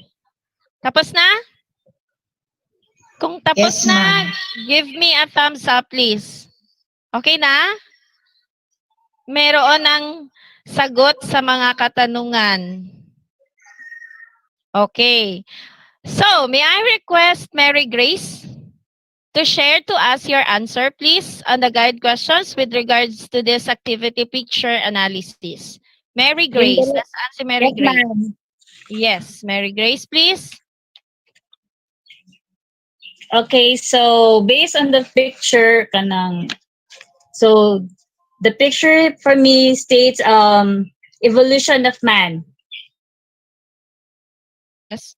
Say evolution is a change of characteristics of species through time. So based on also on the picture, we can see that on their hands they have different tools as the evolution process is changing, something like that. Yes. Yes. So number two also, ma'am. Okay, that's enough for question number 1. How about question number 2? Can you share your answer to us, Rosemary, on question number 2? Rosemary? Yes, ma'am. For guide questions number 2, what questions come up to your mind based on the picture? So upon looking at the picture, I come up with 2 questions. Number 1 is how the process of changes occur from animal-like to human being, to human-like. Yeah. Then the second question is, what are the evidences that would support the changes from monkey to a human? Then the third question is, when we talk about evolution, can we consider the time of change where the changes occur? Okay. So Rosemary came up with 3 questions, no? So 1, how did evolution occur? And second, what are the evidences daw ng evolution? So all of those questions ni Rosemary ay masasagot natin later. So, Mary Grace, share to us, no? Based on the picture, the first thing that came up to her mind is evolution. And we'll see later kung evolution nga ba. Okay, so kindly go on to your next activity in your LMS. Please click on analysis. And may I request Will, nasaan na si Will? May I request Will to share his screen for us, please? Will? Nasaan si Will? Wait up po, ma'am. Okay, okay. Kaya na Click po. on Will, please, the analysis Use the part. analysis po. Yes. Okay.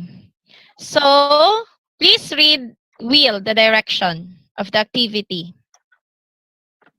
Complete the template below by dragging and dropping the word to its appropriate column. Okay, so what you are going to do now is to complete the template by dragging and dropping it to the appropriate column that you think. No? So we have 3 columns, the hominids column, biological developments, and cultural developments. Since we are talking about biocultural evolution. Nakuha ba ang direction? Nakuha on how to do it? Any Yes, question? ma'am. Yes, Okay. ma'am. So, can you do it in 2 minutes? And start now. Should I stop sharing po my screen? Okay. Stop sharing your screen first, then later, you share it. Pag complete na yung answer or template. Okay, do it now.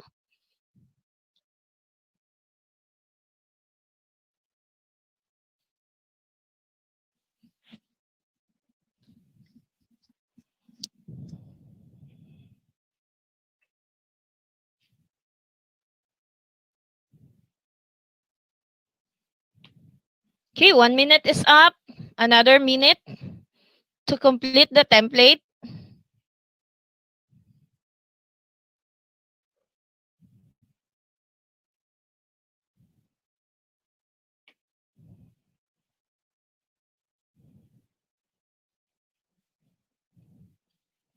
If you're done, just show me a thumbs up, please. Okay, Rosemary, done.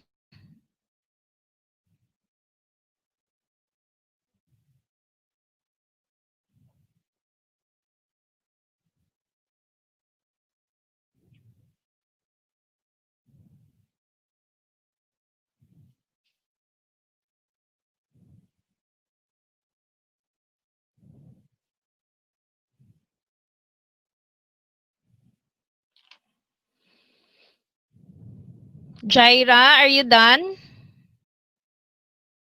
Jaira, tapos na ba? Okay na? Please show me a thumbs up if you're done. Sige, take your time, Jaira. Okay lang.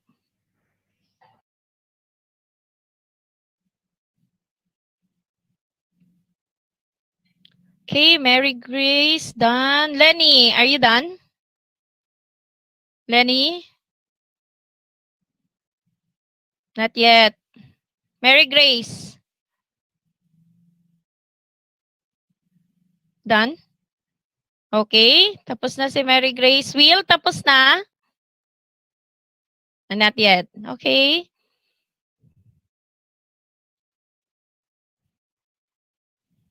Maridel, tapos na? Not yet. Sige, take your time. Just drag and drop the words. Do not click on yet the check button.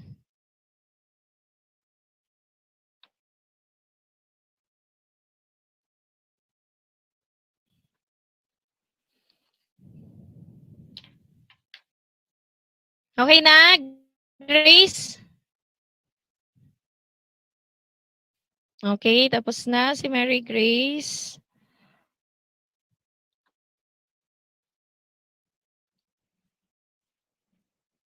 Okay, 1 minute is almost up.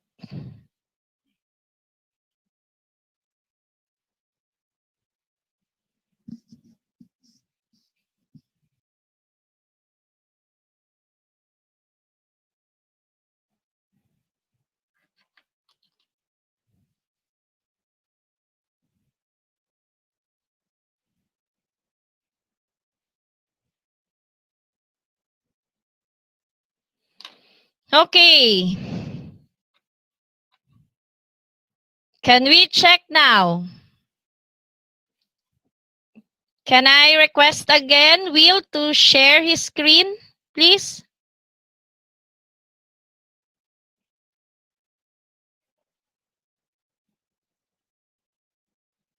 Okay.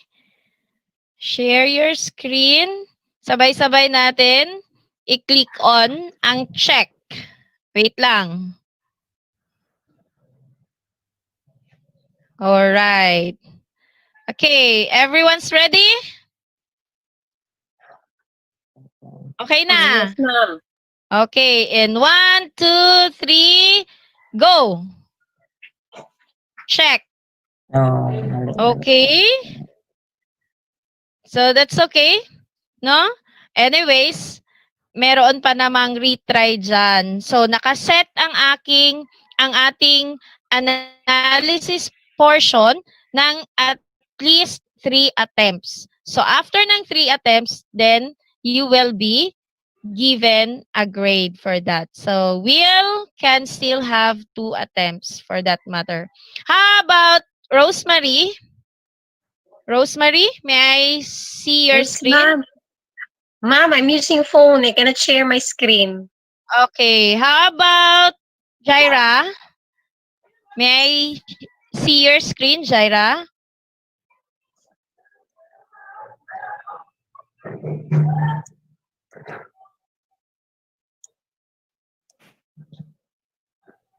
Okay, nasaan na si Jaira?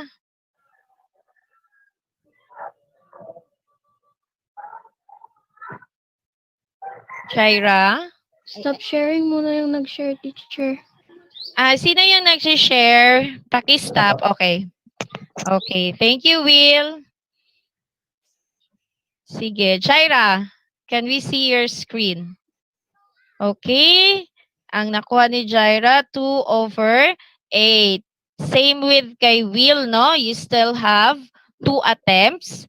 And do not worry, you still have until Friday to do it. Okay, so, sino ba nakakuha ng perfect score? Pakitaas ng kamay. Perfect score that can share.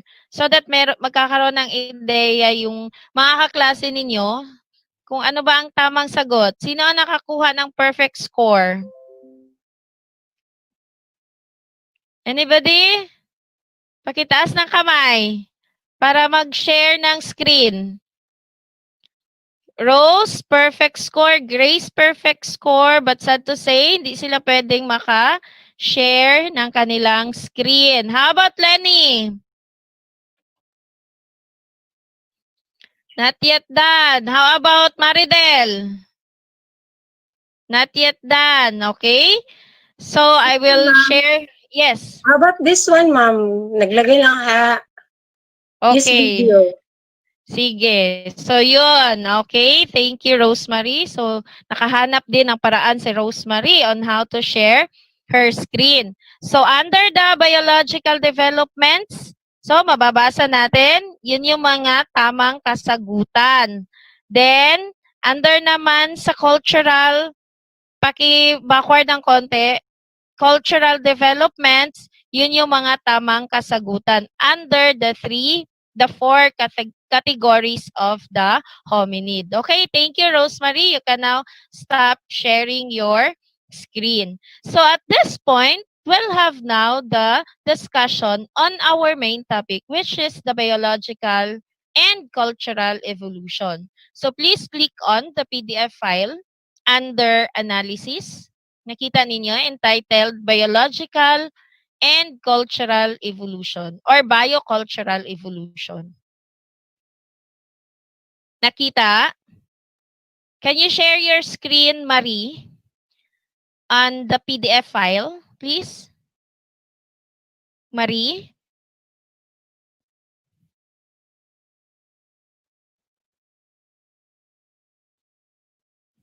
Okay, paki-share ng screen on the PDF file, please.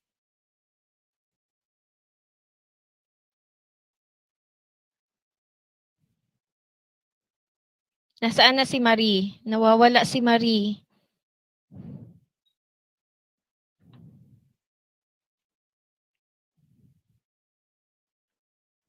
Okay, Marie? Pwede? Ma-share ang screen? Paki-turn on ng microphone, please. Okay, nakita na, Marie? Abstraction po, ma'am. Yeah, abstraction. Yun naka-PDF file sa baba nun. Sige, click it on. Okay. Yan. Okay, so our main topic this morning is about biological and cultural evolution. Next slide, please.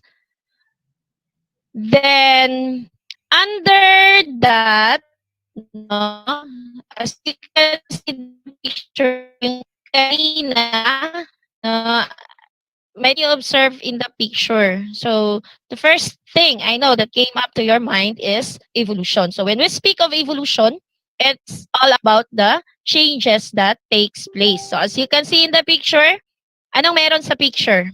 Marie, kung ikaw ang tatanungin, ano ang nakikita mo sa picture na yan? Different kind of biological evolution po, ma'am. A human life. Okay, the different kind of biological evolution of human life. From the ape-like up to the modern human being. Okay, next slide please, Marie.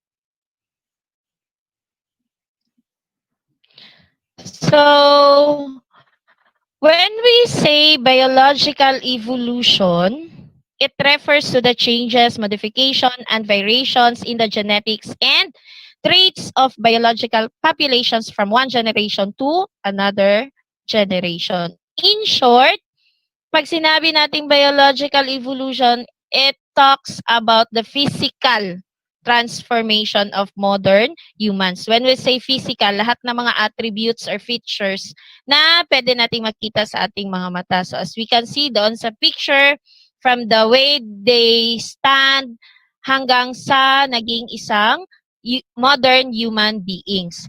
So of course, when we speak of biological evolution, we cannot depart ourselves from the theory of Charles Darwin. Anybody? May nakaalala pa ba kay Charles Darwin? Anybody from the class? Meron pa bang nakaalala kay Charles Darwin? Sige, Marie, lubos-lubusin mo na.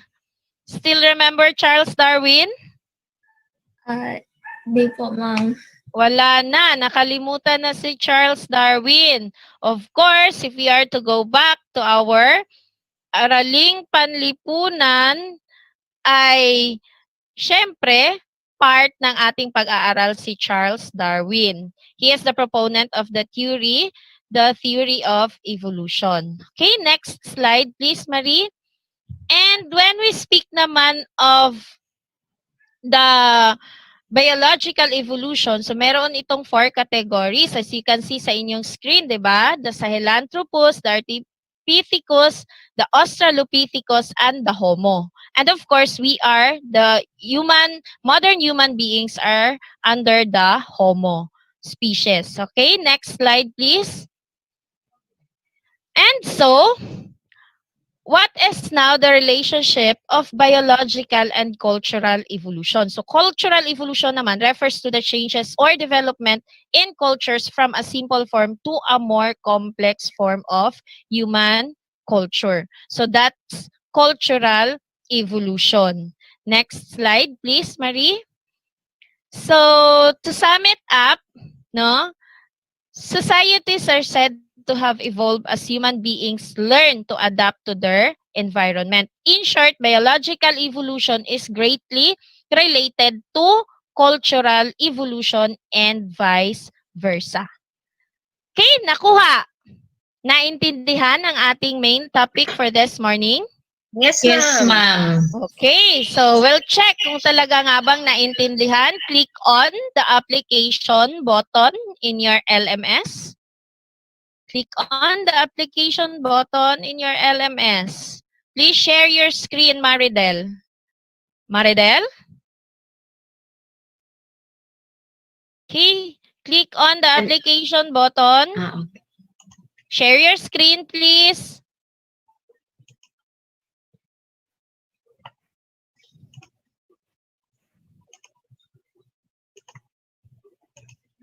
Okay. Direction of the activity. Define me. But this portion, since it is an essay type of quiz sa ating application portion, I will be giving you until 12 midnight mamaya to answer this define me activity. Okay, got it? So meron lamang dalawang words dyan that you need to define. The biological evolution and what is the cultural evolution. Okay, so we'll go now directly to our evaluation part. Click on the evaluation part. Please share your screen, Jaira. May I see the screen of Jaira? Click on the evaluation part. Stop sharing. Na-stop na, Maridel. Okay? Okay, at this point, you are going to answer true or false. So, directions, basahing mabuti, and type. If the statement is correct, you think na tama ang statement, then you type true. If the statement is incorrect or wrong, then you type false. Nakuha ang instructions. Okay, very good. So, you can now start answering now. You have 1 minute to do it. Just type on the box your answer.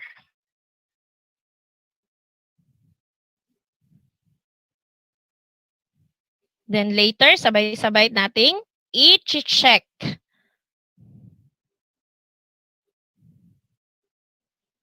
You can have it in any ways, ha? Naka-caps lock or small letters. Do not worry. That will still be accepted.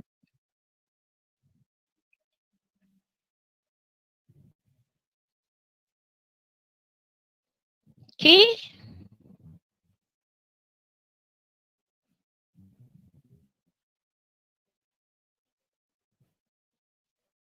If you're done, give me a thumbs up, please.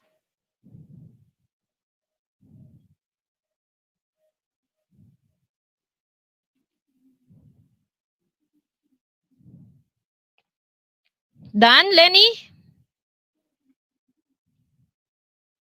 Okay. Will, tapos na? Will? Not yet. Rose? Okay. Marie? Not yet, ma'am. Okay. Not yet. Sige. 1 more minute to do it. Just type the word true or false.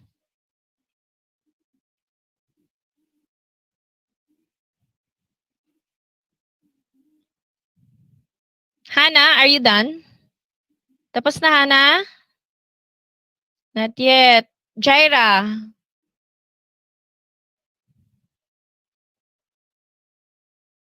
Da pa. 1 more minute.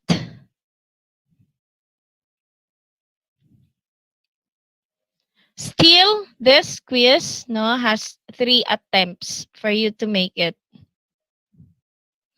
Okay, 1 minute is up.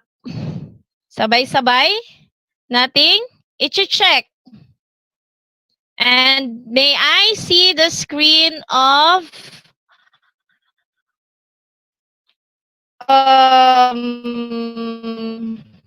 may I see the screen of Will?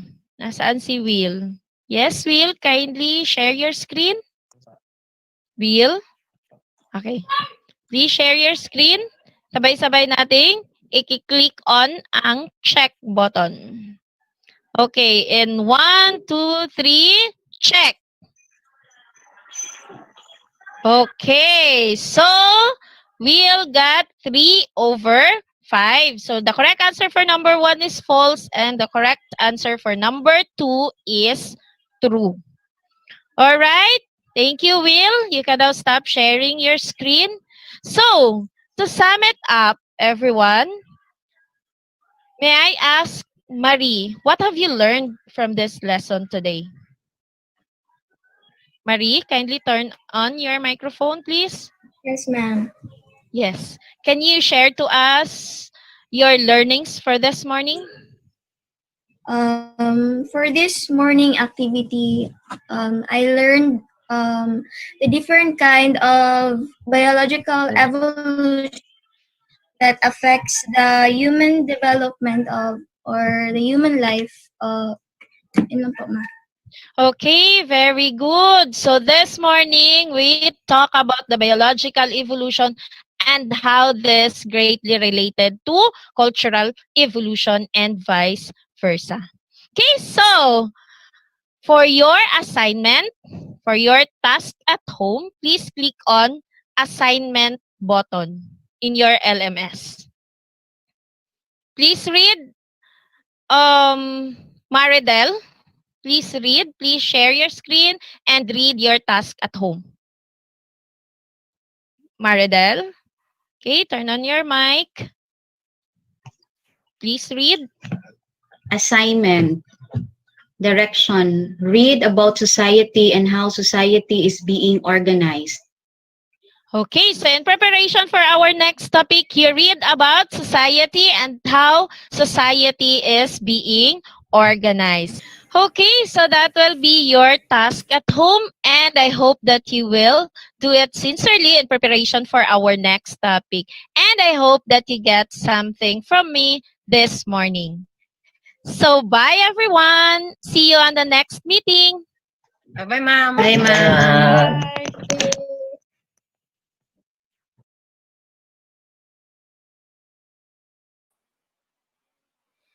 Okay, and that was the return demonstration of Ma'am Venus Kabakang, Master Teacher 2 from Tubod National High School. So once again, Ma'am Venus S. Kabakang, Master Teacher 2 from Tubod National High School. Thank you so much.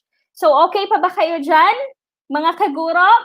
So now let's proceed to our third simulator. Our third simulator is coming from Okay. Is a teacher 3 from Anibungan National High School. So, and I guess what, okay. So, let's watch his return demonstration.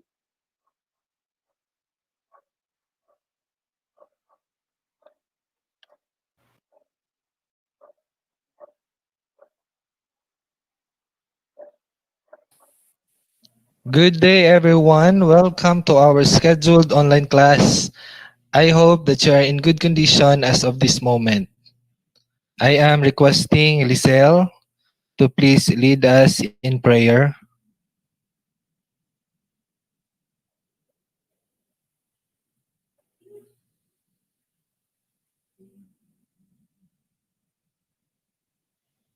Hello, Lisel.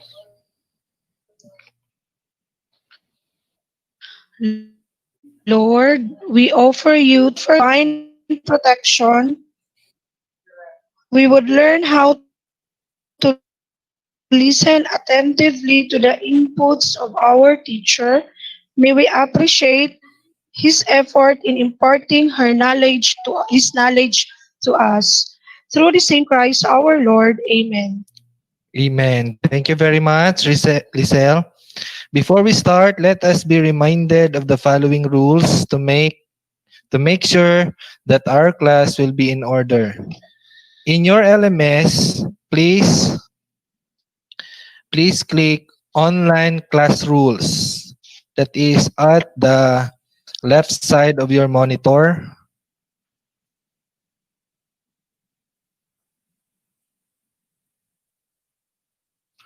And may I request Rubilin to please read the rules.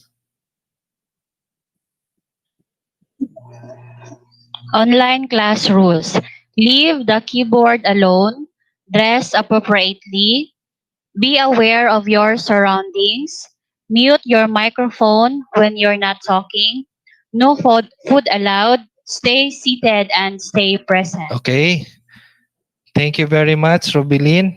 Let us always remember and follow the rules as we continue in our lesson. I would like to remind also that during our discussion, you may use Filipino to express your views on the matter that we are about to talk. Are you ready? This time, let us read our objectives in this session. Please click the objectives in your LMS. Will you please read our objectives, Noven?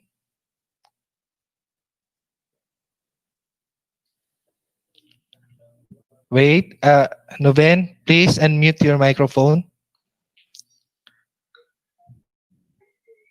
Okay, sir, may I read the objectives?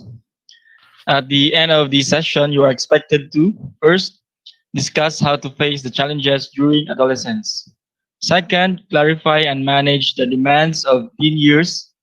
And last, make affirmations that help you become more lovable and capable as an adolescent. That's all. Thank you. Thank you, Noven. Do you have questions? If you have questions, please feel free to comment your questions in our chat box so I can read and answer your questions. Let us proceed. Please click picture with 1,000 words. Again, please click picture with 1,000 words. Look at the picture and then answer the questions in the one dash questions. Again, look at the picture, click picture with 1,000 words. And then after that, I am requesting everyone to please answer one dash questions. I will give you 1 minute to do the activity. Your time starts now.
Okay, time is up. Will you please read and answer the questions, Lisel?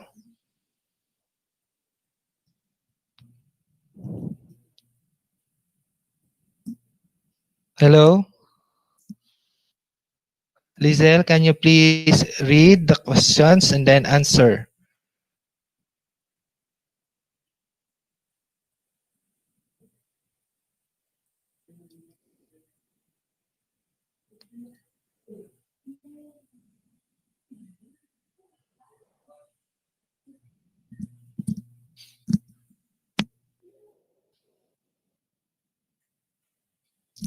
Okay,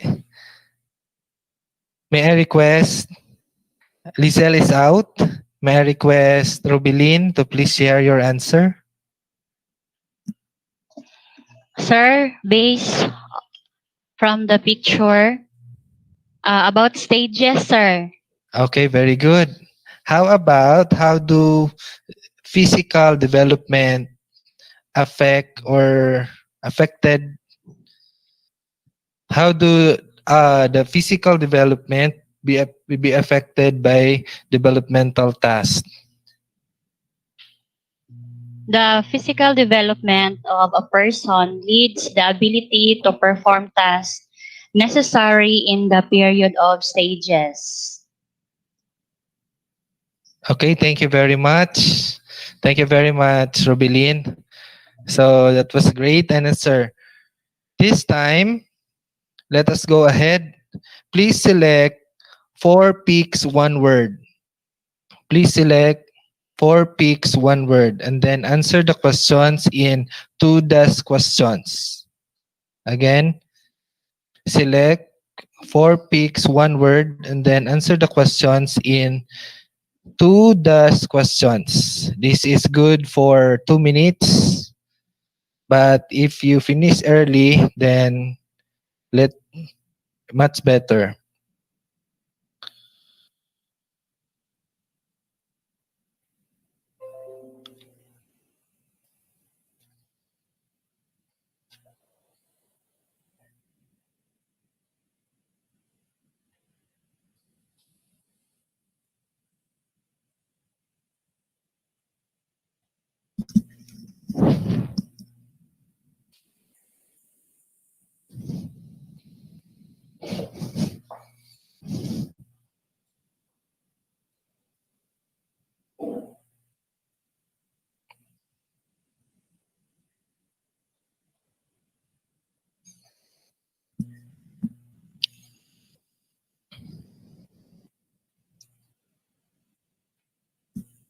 Okay, are all done?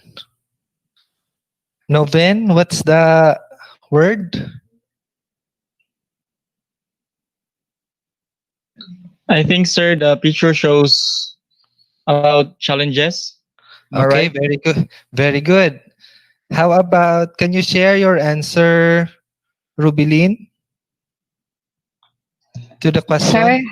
about the question, what challenges do you face or encounter as an adolescent, sir? Yes. For me, sir, it is about attaining a goal. Okay. Excellent. Thank you for sharing, Rubilin. Our next activity is to listen to the song. Listen to the song of my life. That's the title of our activity. In this activity, you will listen to at least one song from the songs listed in the LMS. You can listen by clicking a song and then hitting the play button. Again, just click the song and then hit the play button. And then, after listening, please answer the questions in the let's talk about it. Again, after listening, please answer the questions in the let's talk about it. This is good for 2 minutes. Your time starts now.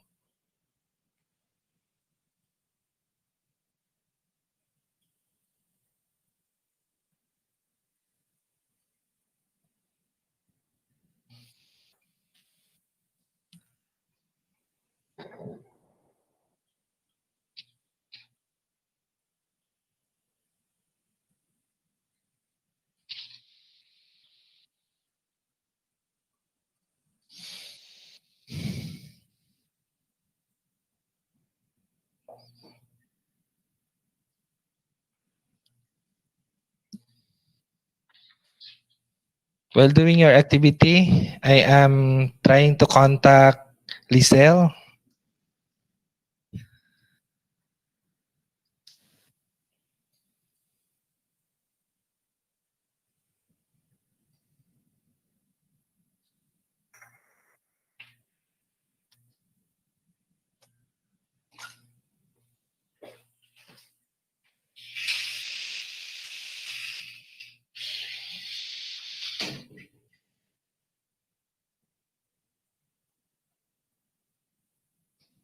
You only have 1 minute.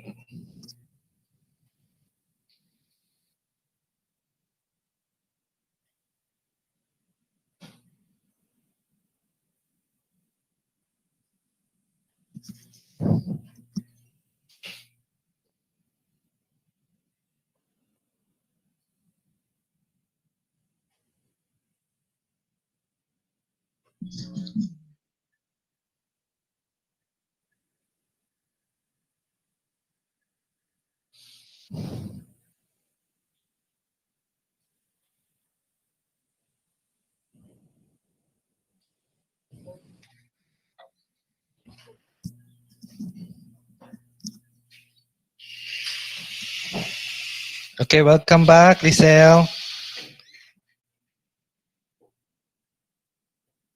Hi, Lisel. How are you?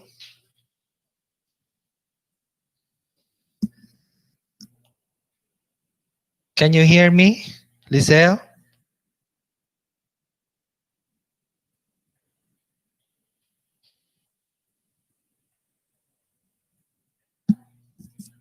Can you hear me, Lisel?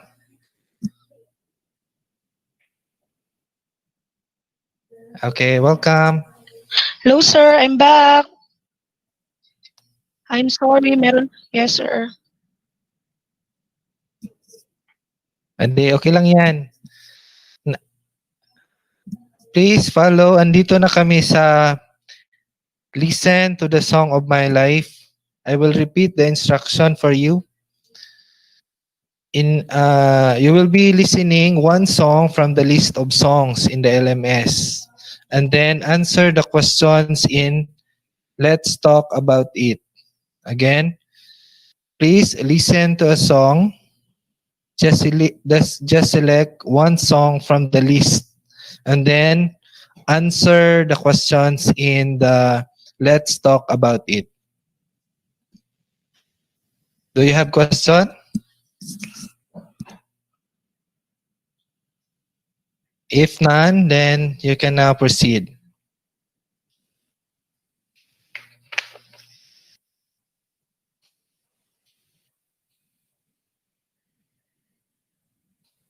Okay, time is up.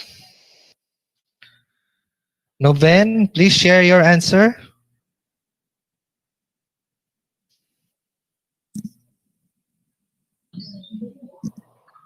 Okay, sir. So the song that I have listened to is entitled Estudiante Blues.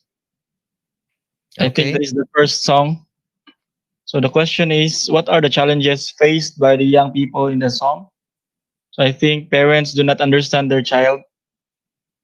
Then how do the young people in the song react to the challenges they face? So the child is very indecisive. So they have no freedom in having their own decision. Third question, how do the reactions on the challenges affect them? They become more dependent and it leads to a wrong path. Last question, do you think they do the right decision in dealing with the challenges they face? Why do you say so?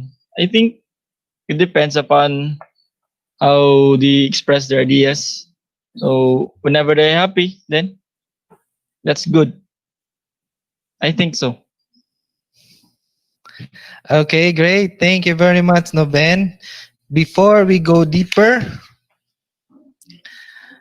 why does let me ask this question. Why does the government of the Philippines do not allow children below 18 years old to vote during election in a national position? Again, why does the government of the Philippines do not allow children below 18 years old to vote during election in a national position?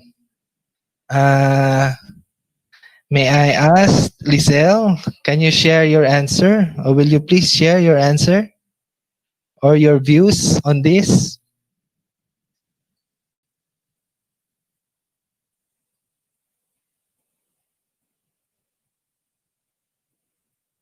Hi, Lizelle.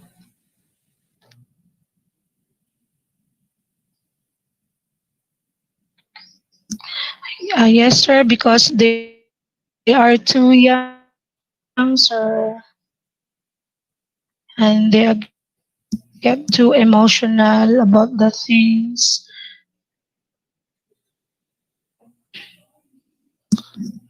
Hello. What else? Because they are not.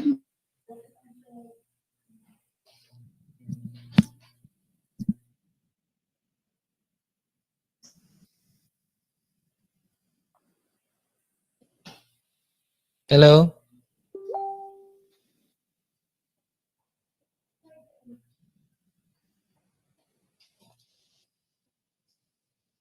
How about Noven? Can you add? Why is it that the government do not allow children below 18 years old to vote during election in a national position? Can you share your views?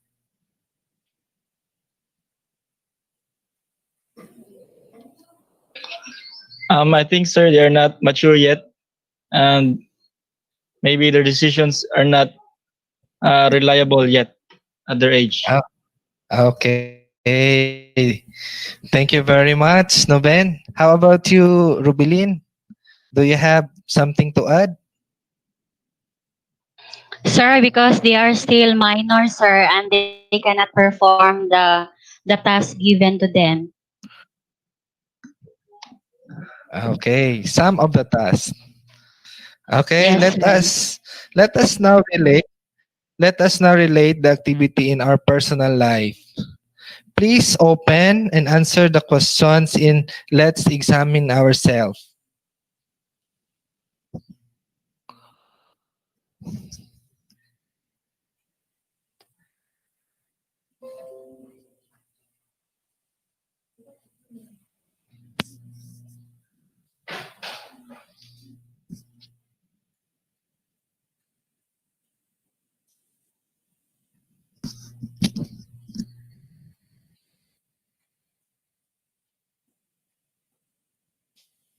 By the way, this is good for 2 minutes.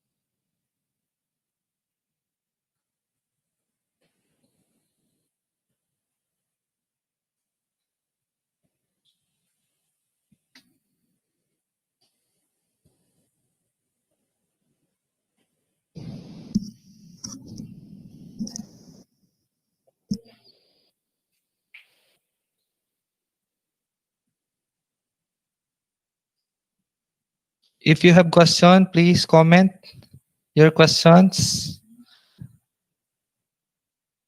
in our chat box.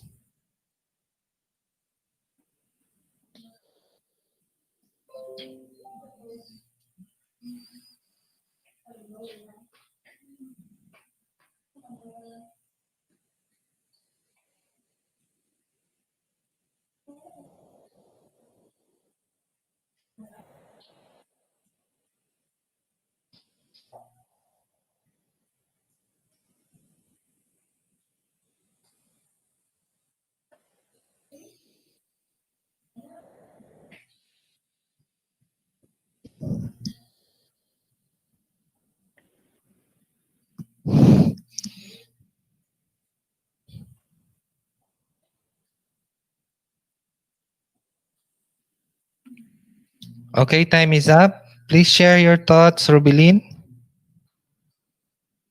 Sir, for the question, what challenges do you face as an adolescent? Sir, for me, sir, peer pressure. Kasi sir, minsan, yung mga classmate ko may mga cellphone, tapos ako wala. So yun, yun yung mga challenges na nafe-face ko. Okay, how about the second question?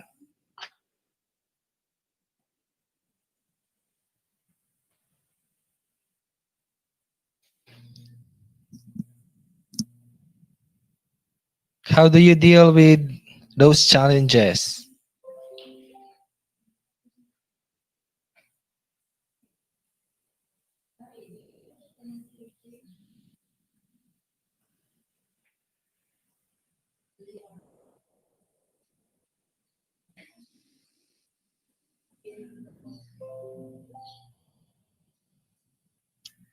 Hello, Rubilin?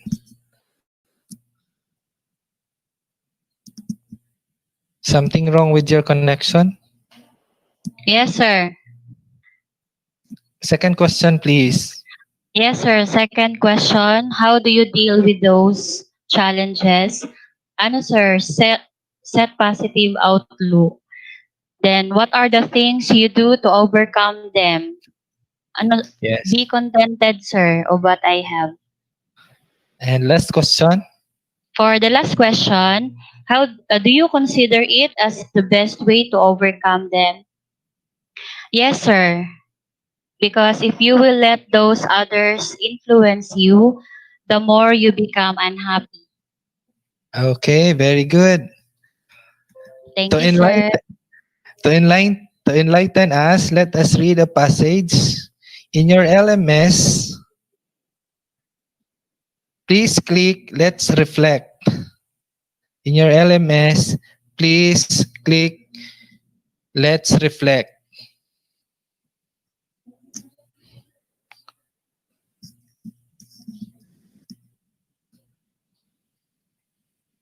Will you please read the passage, Noven?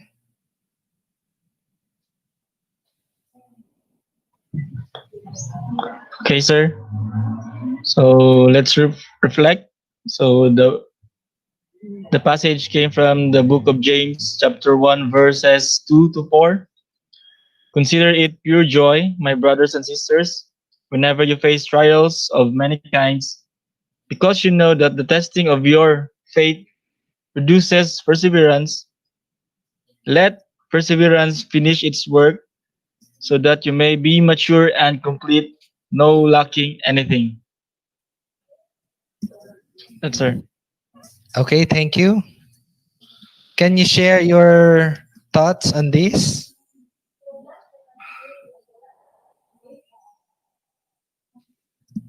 So the passage talks about um, challenges in life.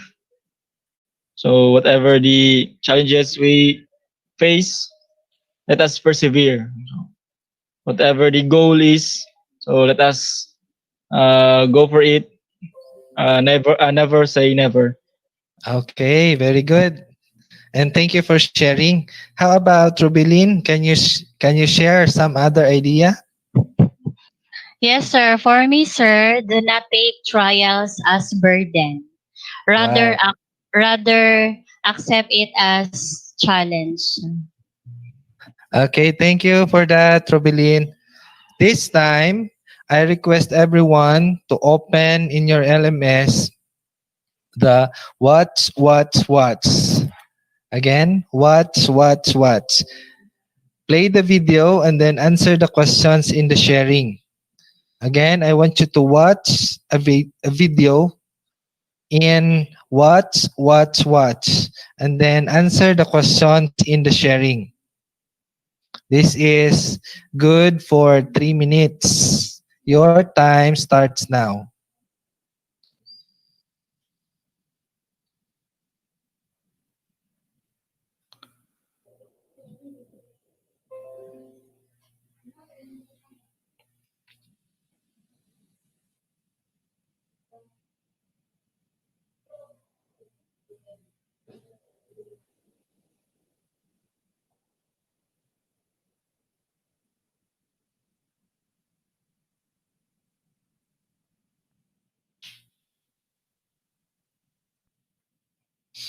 When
I am down and oh my soul so weary, when troubles come and my heart burdened be, then I am still and wait here in the silence till you come and sit a while with me.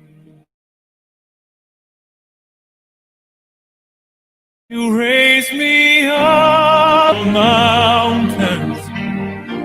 You raise me up to walk on stormy seas. I am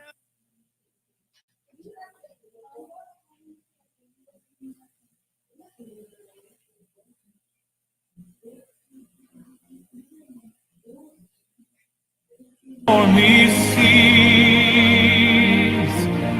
I am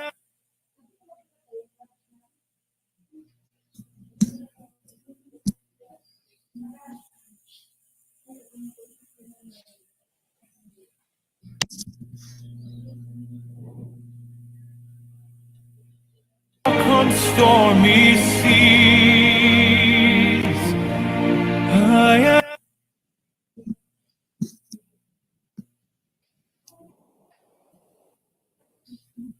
Okay, let us just finish the video.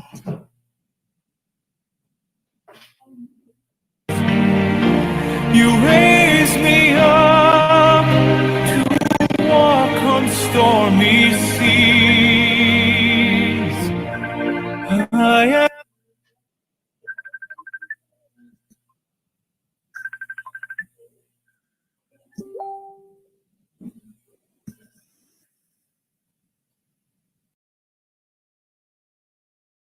up to walk on stormy seas. I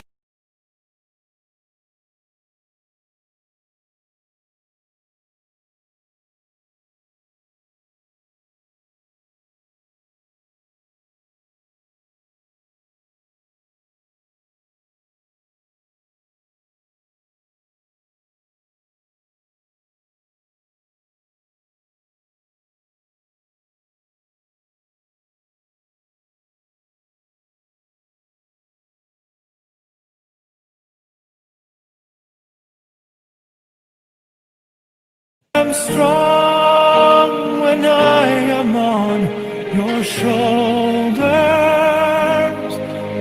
Raise me up to more than I can be.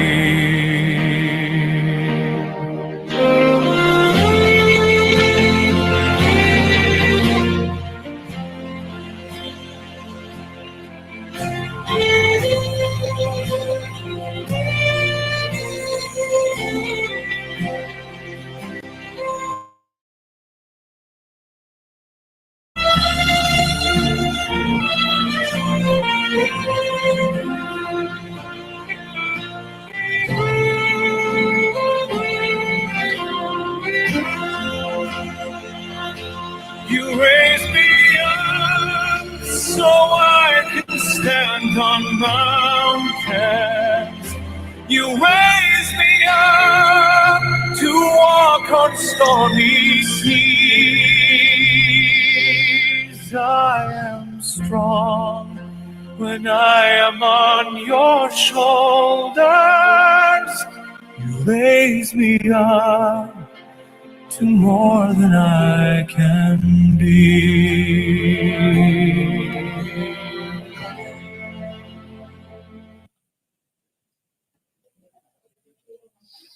Okay. I will give you another time to answer or share your answer in the sharing.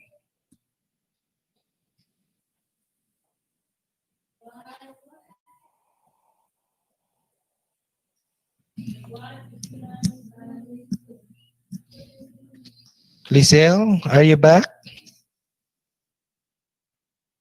Hello, Lizelle. Please unmute your microphone.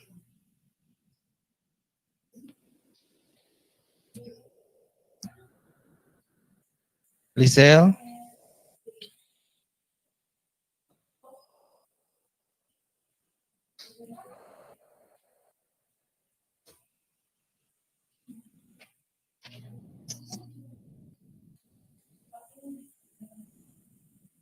Lizelle? Hello?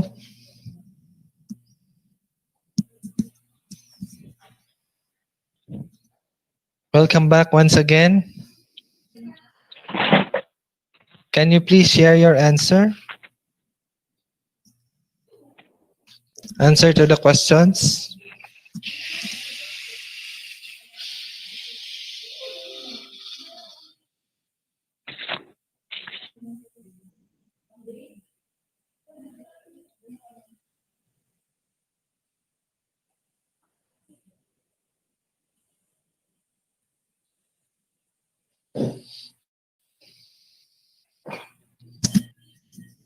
Hello? Hello, sir. Sir.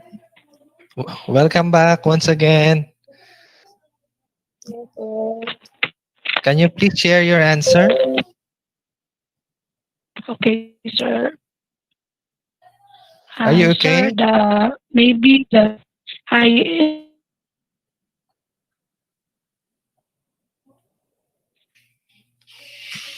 Hello, sir. Ari. Yes, yes, yes.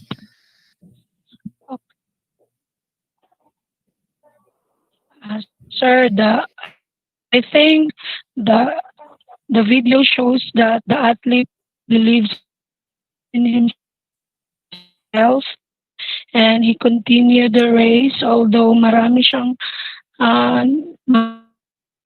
siyang mga experience na hindi niya inakala, but still he continued to stand up and continue the race po, sir. As a teenager po, kailangan po natin. Hello?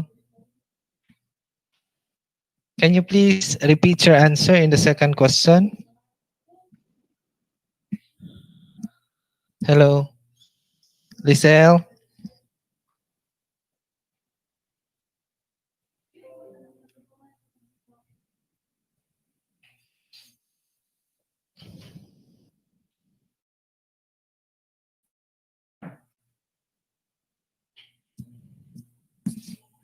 Yes, Noven?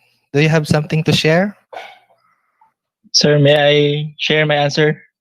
Yes. In behalf of Ma'am Lizelle. So I think the video shows an athlete who really don't stop until he gets his goal. So the reason why he continues is that because he's in the midst of fulfilling his dream, and so he did not waste the opportunity in getting that dream. And okay, as to relate on that video, so I did face many problems and I did struggle, but I never stopped, or it did not stop me because I am inspired by my family. So I strive and fight for my dreams. That's all, sir. Okay, thank you very much, Noven, for that wonderful sharing. We will come back to you, Lisel. How about you, Lisel? Do you have some? Oh, Lisel is out.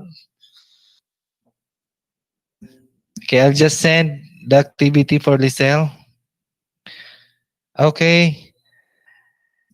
This time, since it's almost done, for your final output, make a slogan regarding overcoming challenges. Again, make a slogan regarding overcoming challenges. Then, in your LMS, please open slogan and then post your slogan in there. Again, open slogan in your LMS and then post your slogan in there. Okay? Do you have questions? Just comment in the chat box.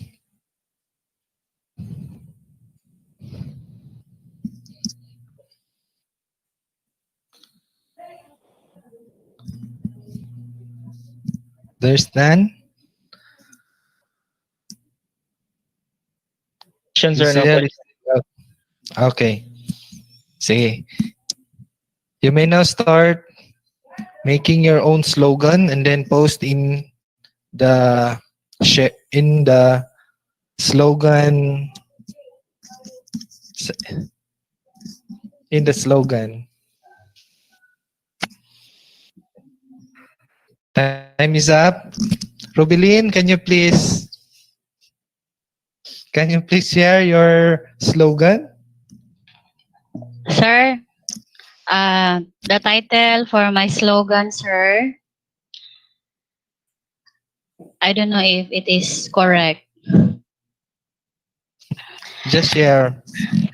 Sir, sir, accept challenges, defy obstacles. Okay. Yun lang po. Okay. Tama, Thank sir. you, Rubilin. How about you? Do you have your slogan also, Noven?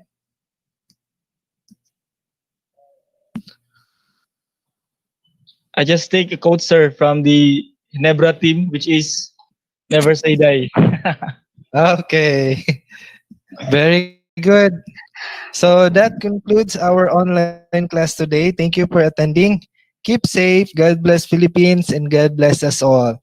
You may now end this meeting.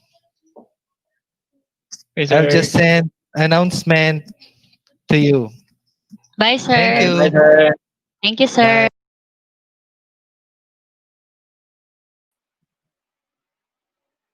And that was Sir Aris Gamino, Teacher 3 from Anibungan National High School. So finally, we're all done in our teacher simulation on learning management system. So this time, we're going to invite on screen, live na live po, our 3 simulators for this morning.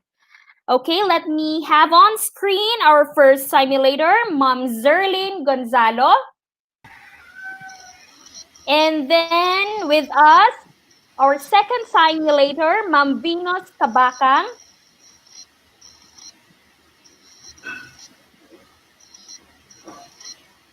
Good morning, ma'am.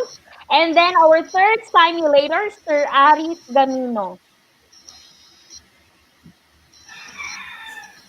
Wala pa si Sir Aris. Wala pa siguro si Sir Aris, no? So, good morning, Ma'am Zerlyn, and good morning, Ma'am Venus. How are you? Okay lang kayo? Okay lang, ma'am. Yes po. Okay, sige. So, let's proceed now to our question and answer regarding your personal journey in doing the simulation. So, the first question, I know you already have an idea, no? The same yesterday. So, the first question, unahin ko muna si Ma'am Zerlene, Ma'am Venus. What were your okay, our first question, what were your preparations, ma'am, before the simulation was done? Ma'am Zerlene? First po is nag-share sa akin ng lesson exemplar sample template si Ma'am Marie Simblante. Kasama ko po sa La Paz National High School. So following the format, yun yung unang ginawa ko. Then, after all, downloading all the materials like the videos, yun na yung nilagay ko sa LMS. And medyo nagkapakapa kasi Ma'am Zerlene kasi nga hindi pa master and that is new sa akin ang LMS. Though merong mga video last time sa region at saka sa division, but still iba pa rin yung meron kang learning by doing. At saka ibang-iba yung meron kang kasamahan na nandyan lang sa tabi na pwedeng maka-assist. And dahil dyan, nagpapasalamat ako kay Ma'am Mariver as well as kang Sir Charles Cabungar kasi sila yung naging gabay ko sa paggawa ng aking kurso. Then, sa pag-explore ko sa learning management system, so far, since okay naman yung internet connection ko, sa madali lang, pero doon kami nagkaroon ng problema sa recording na para sa presentation natin ngayon. And sa simula talaga, mahirap ang paggawa, pero nung ma-adapt ko na, na-accept ko na sa aking mind na talagang kailangan kong adapt talaga, so doon na, nagsunod-sunod na. So sa simula lang, medyo mahirap. Pero kailangan ko pa rin i-explore ang learning management system para mas lalo pang ma-develop yung course ko. Then, isa pa is real talk lang, real talk. During the preparation, kasi nga kailangan nating mag-record para sa presentation ngayon, isa po na sa struggle na ako. Kasi I need to explore kung ano yung gagamitin ko na platform. And kung sa Google Meet kami, hindi ko ma-achieve yung makikita both yung student at saka yung teacher. So we tried the StreamYard. And nakita ko for the first time na meron siyang free recording. So doon, ginamit namin yung free recording sa StreamYard.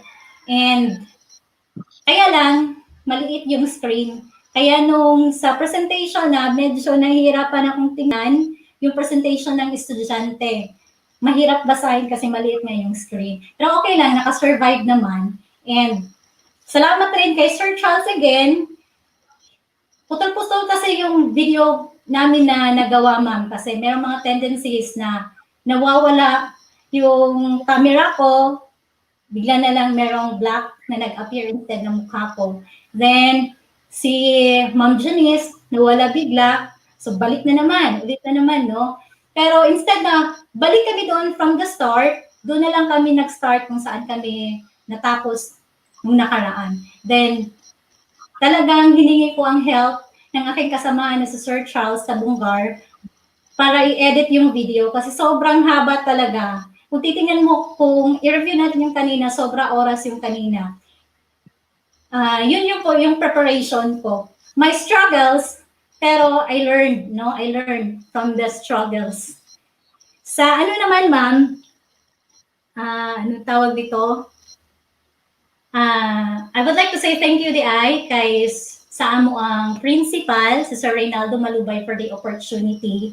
Kasi nga kung hindi niya binigay sa akin ang task, hindi ko rin ma-experience ito. And marami talaga akong natutunan from this. Thank you rin kay Ma'am Janice for being my partner. Since kahapon, ako yung student niya, siya naman yung student ko kanina. So kami lang, partner-partner.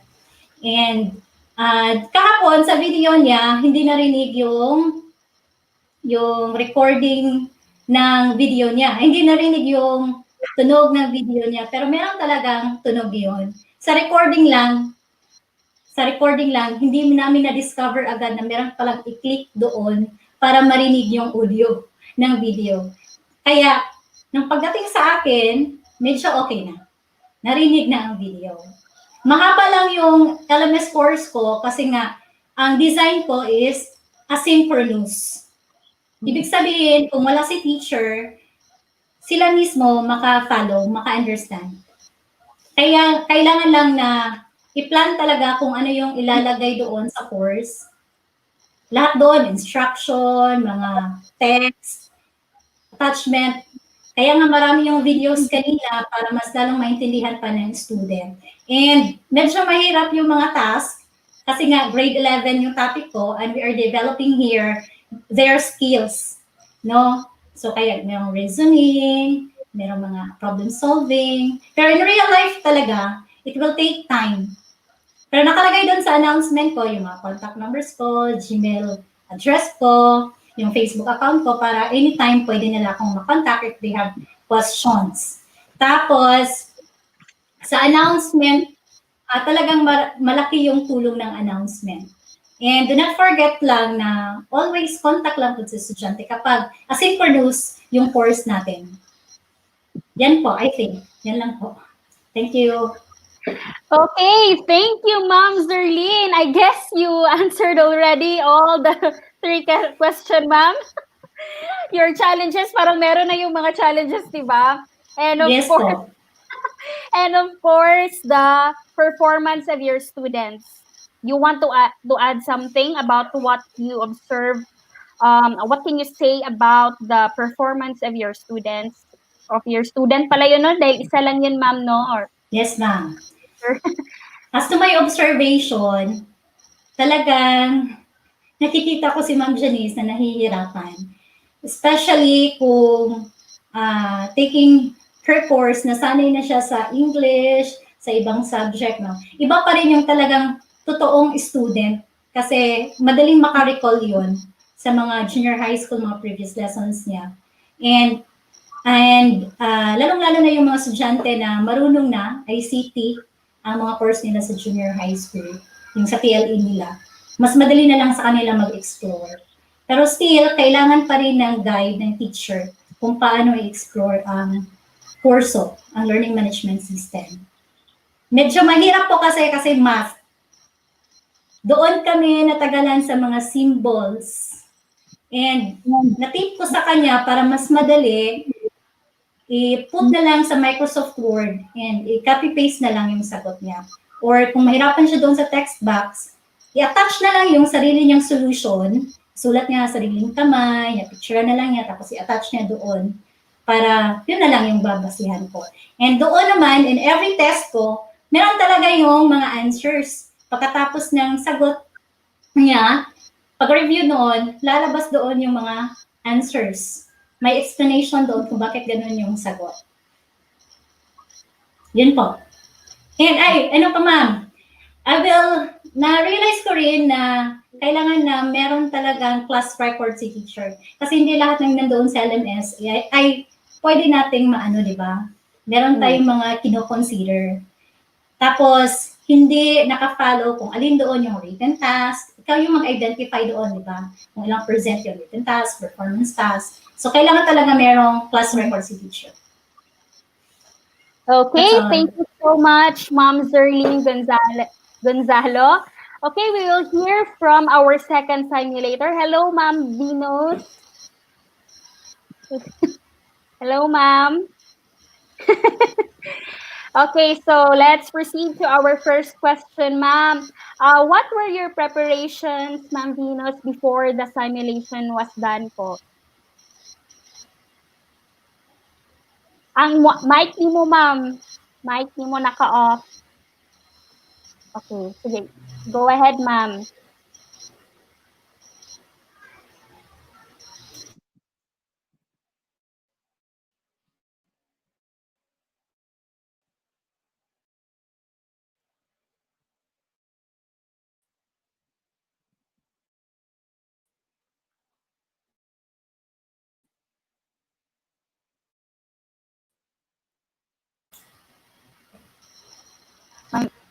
Ma'am Venus, medyo di po namin narinig yung sagot mo. Baka hindi kaya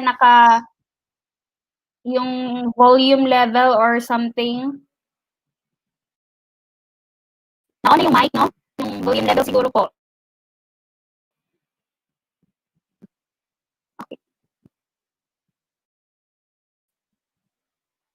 Okay, balikan lang muna natin si Ma'am Venus, no, while trying to fix her microphone or audio. Sige, doon muna tayo kay Sir Aris. Okay, balikan ka lang muna namin, Ma'am Venus, ha? Dito muna tayo kay Sir Aris. Hello, Sir Aris. Sir Aris. Hello, ma'am. Okay, sir, ikaw muna, sir, kasi meron yatang problem din yung microphone ni ma'am. Ayusin niya muna. Okay, sir, what were your preparations before the simulation was done?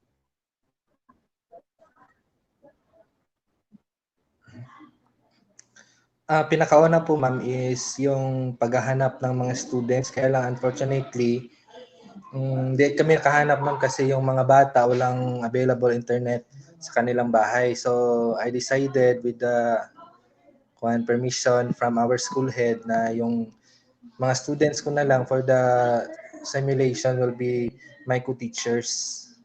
And then, at saka, marunong na din sila konti ng LMS kaya di na masyadong mahirap. Yan lang po.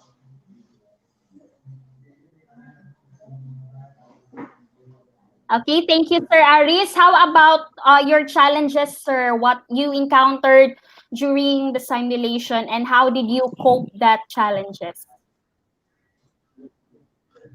Yung problem talaga, ma'am, during the simulation was yung internet speed po. Kasi kaya di namin na-show lahat ng mga activities dun during the simulations because yung internet kasi po, ma'am, or yung server ng LMS, hindi niya makater lahat siguro. Kaya bad gateway kami palagi during the simulation. At saka paano na-overcome, nag-go lang po kami, ma'am. Actually, may mga yung mga teachers, yung mga kasama ko, mga students, honestly, may copy na rin sila ng lesson plan. Kaya siguro kaya sila nakasagot sa mga questions. Pero naka-open na din, may dry run kasi kami, pero kaya may idea na sila, ma'am, kung ano yung gagawin during the final simulation po. Okay, thank you so much, Sir Aris. Yan I lang guess we've answered po, ma'am. already in your first question din po yung performance ng students, di ba? Parang na-mention mo na yun sa answer mo sa Yes, question 1. So, di ko na yun i-repeat, sir. Okay, thank you so much once again, Sir Aris. Now, we will go to Ma'am Venus S. Kabakan. Good morning, ma'am. Okay na po ba? Tingnan natin si Ma'am Venus, no? Wala man siya naka-off, pero hindi lang siya kung gano'n. Hello, ma'am?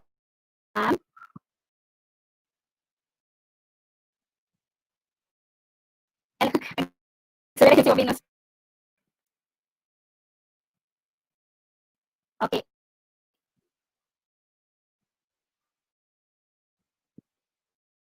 Yung speaker siguro niya, no? Or okay na.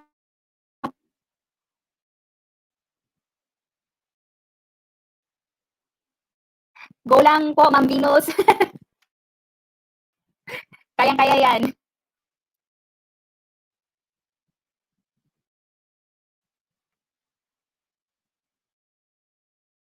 Ganito talaga pag online, no? Expected. Okay. I guess hindi pa rin natin marinig, no? Ma'am Venus, naka-off yung microphone ng Venus. On and okay, while waiting muna kay Ma'am Venus, let me read some of the shout-outs from your senior high school teachers.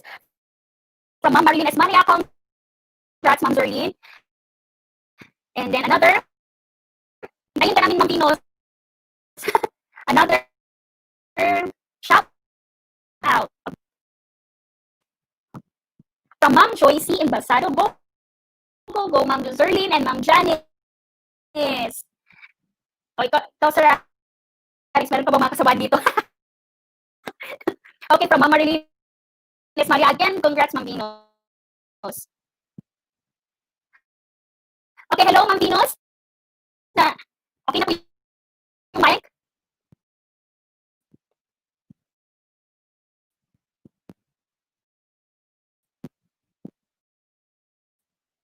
Parang nahihirapan si Ma'am Pinos, no, sa microphone niya, or merong problema yung microphone or audio. Ano ba yan?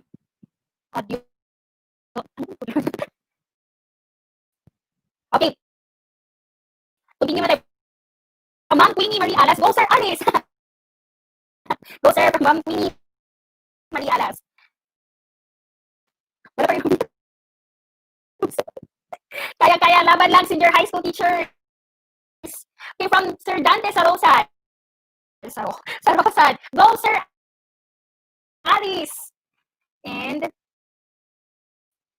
hello, Ma'am Dino. Okay na po kayo?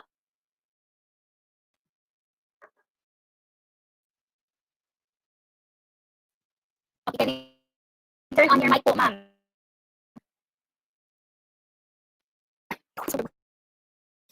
Okay, so I guess meron talagang problema no sa microphone ni Ma'am Dino. So anyway, I would like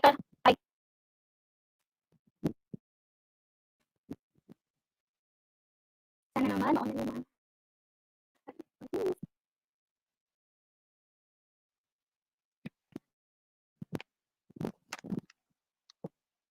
Okay, go ahead, ma'am.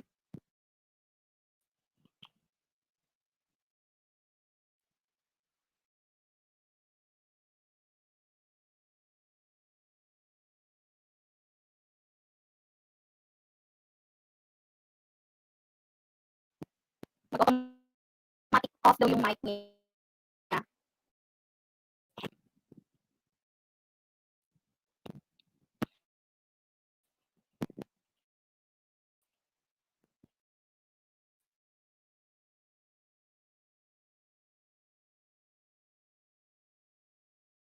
Okay, Ma'am Dinos.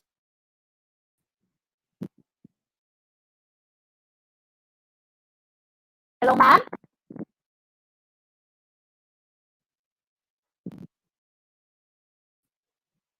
Hello, ma'am?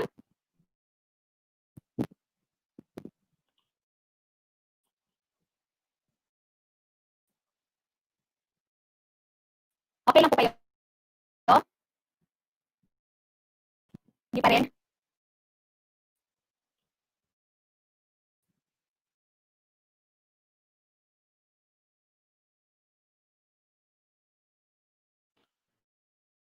Hello, ma'am?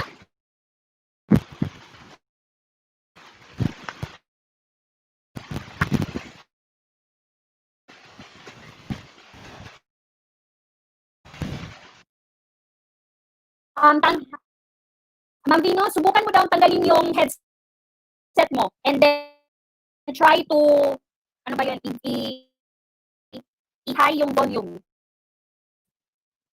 I-loud speaker pala, i-loud speaker, i-high yung volume. I-loud speaker na.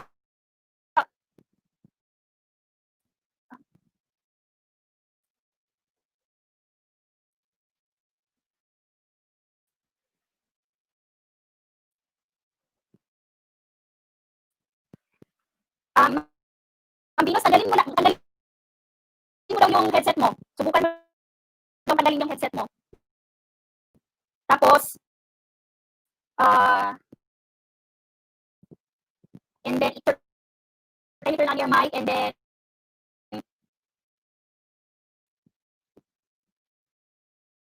try mo daw magsalita, ma'am. Wala pa din, no? Ay, naka-level pa, naka 100% level pa yung volume, ma'am. I-full blast yung volume, ma'am.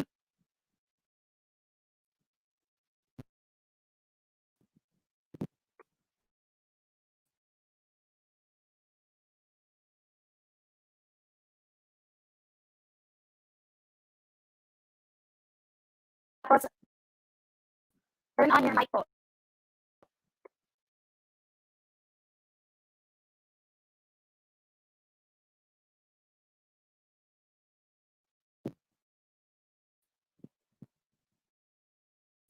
I-turn on niya. Okay, ma'am.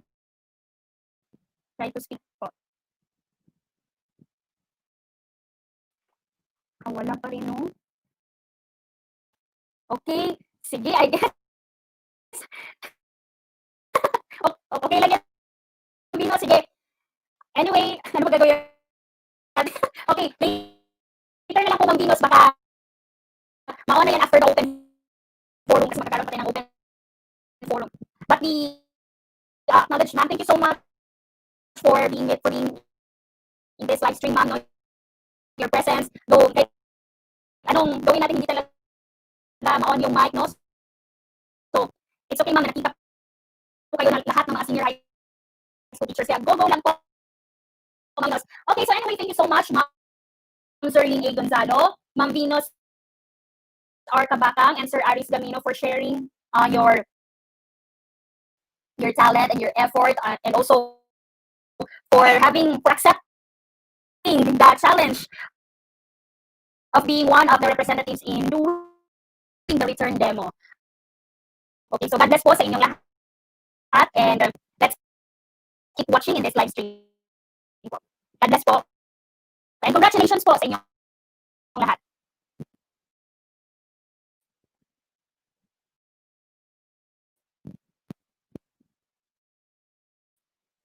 Okay, so now let's go. Let's proceed to our open forum. So let me have on screen once again our selected school heads assigned here. The principal 4 of Carmen National High School, Dr. Lordy Buyo.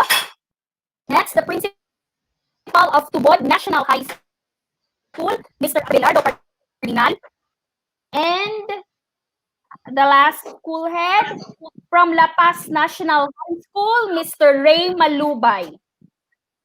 And of course, our education program supervisor from the Division of Davao del Norte, Dr. Grace Daclan.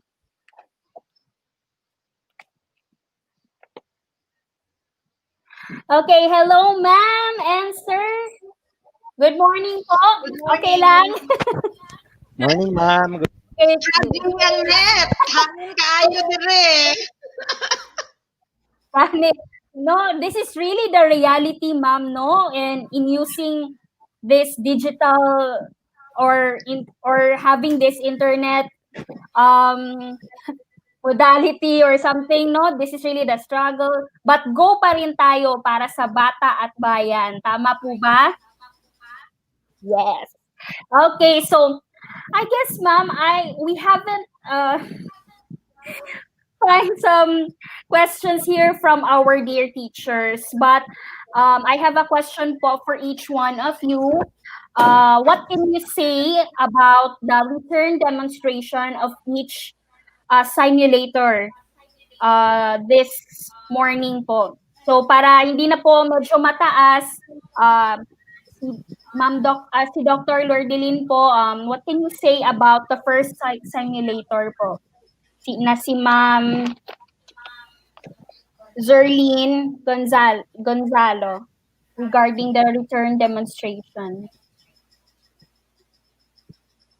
Good morning, and I would like to congratulate everyone, the 3 of them, for taking the challenge to have the demonstration of the LMS. Okay, so I will not just be saying for Ma'am Jerlyn, because one of the observations that I had is taking note that even though this is an online teaching, online platform, we should always to take into our minds that bisan naglingkod lang ta, should always be something happy and jolly para sa atong mga students kay mo reflect jud kung hinay atong boses or whatever din nga murag something giluya pud ta, the reflection or the responses of our students are also something pare-pareho ra. So what I am saying is in all our modalities nga himuon except siguro sa modular, we should always be ready facing our students and be happy having them with us or with you anang orasa or whatever kay mga best teachers man ang atong gipili kay we always have to give good examples sa ato ang mga teachers pod nga nagminaw lang para pod ila pong makapi what should be copied and what are strategies nga kanang pwede nila po adapt sa ilahang respective stations. Good morning, congratulations. Thank you. Thank you so much, Ma'am Buyo. Choppy pa po ba ako?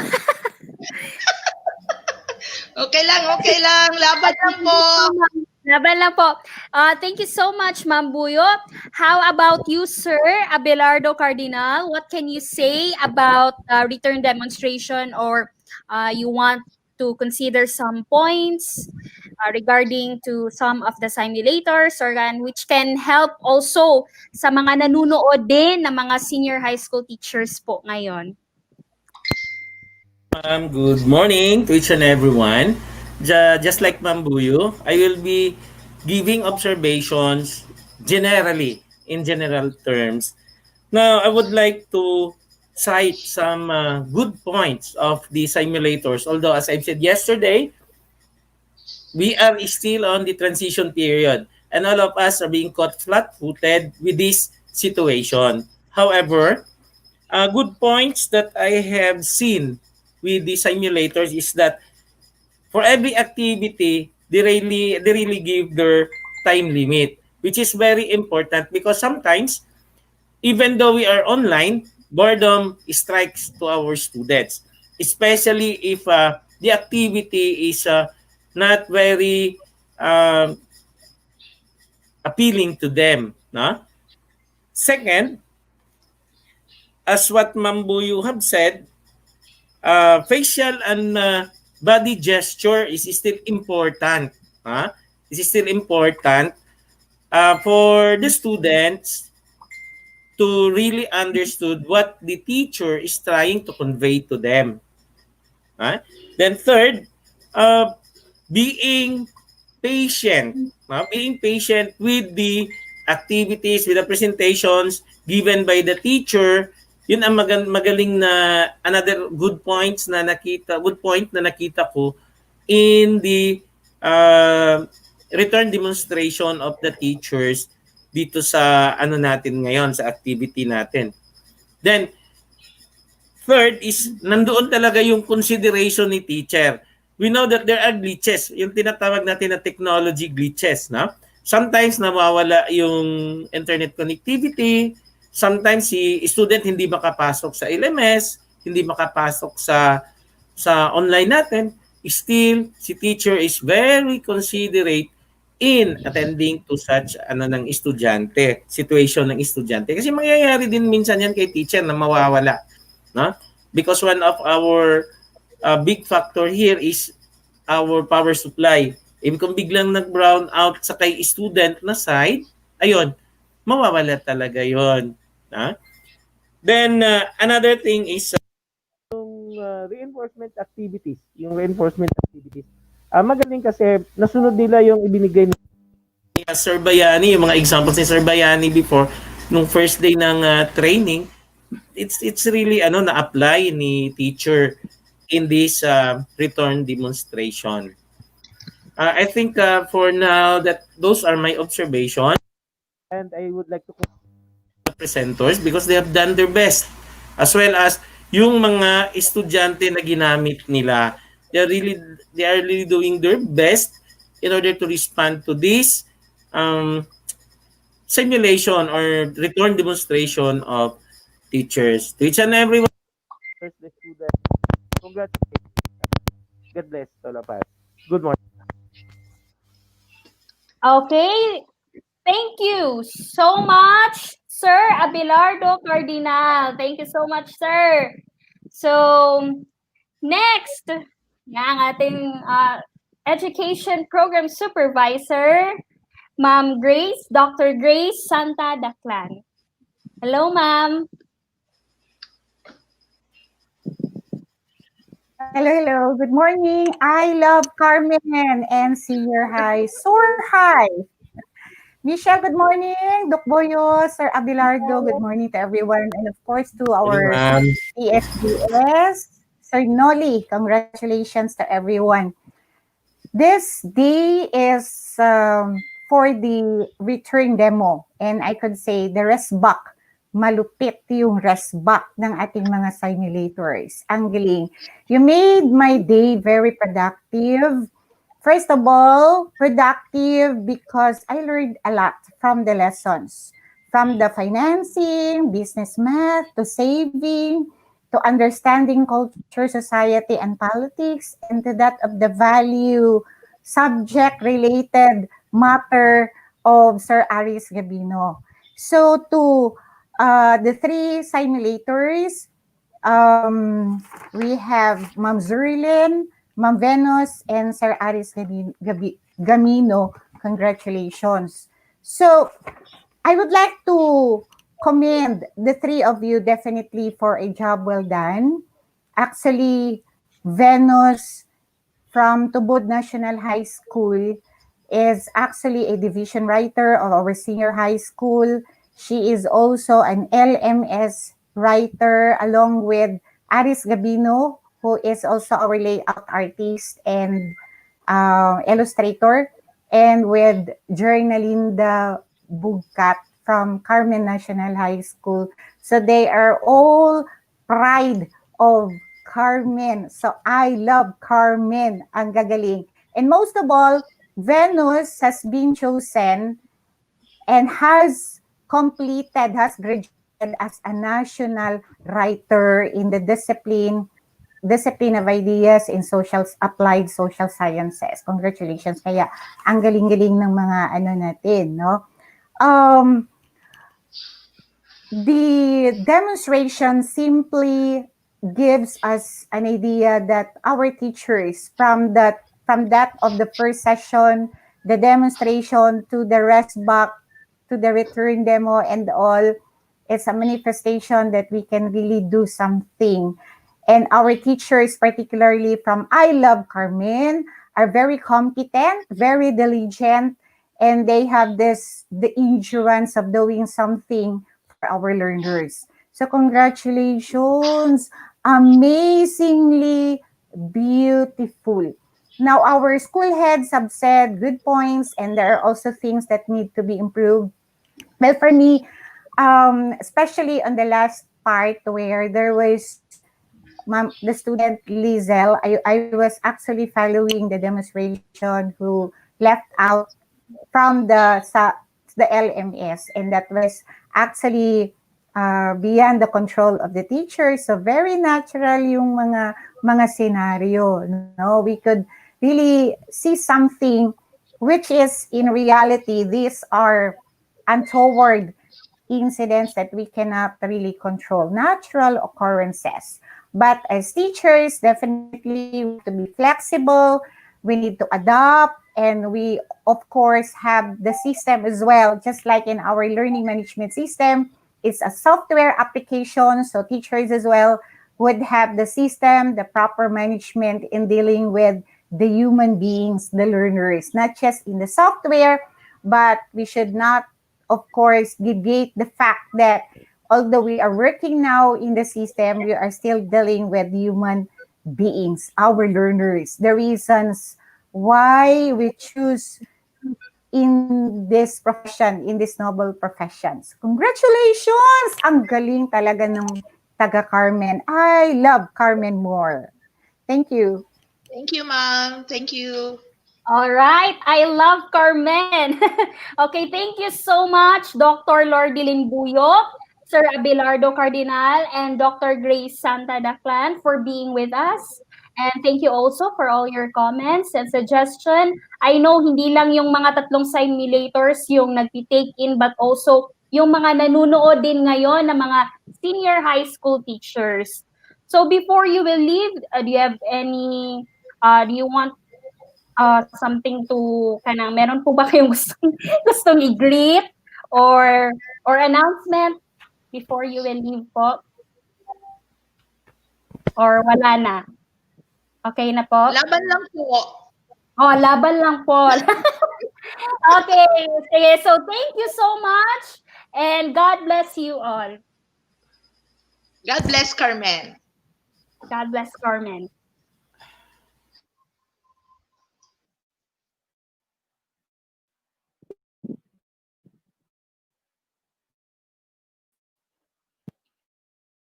Okay, so that was our three selected school heads who answered the who answered my question.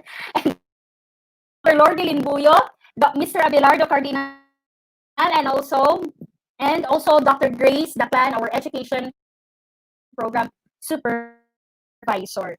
So I guess that's all for this morning. Let me remind you, our Katamili senior high school teachers, please don't forget to have your evaluation link. May I ask Sir Mikey kung nandito po ba, kung papasok po ba si Sir Noli or hindi na?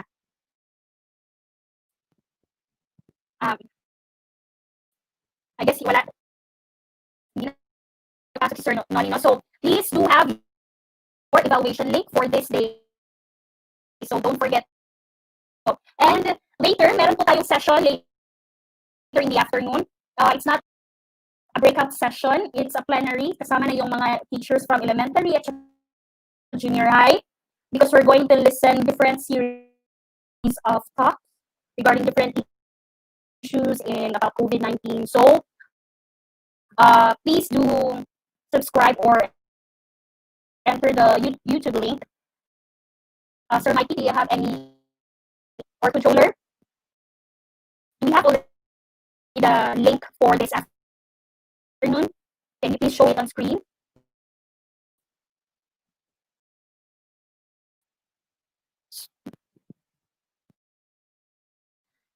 So abang lang po tayo later after lunch. Maybe some of your co-workers or co-teachers will send you the link.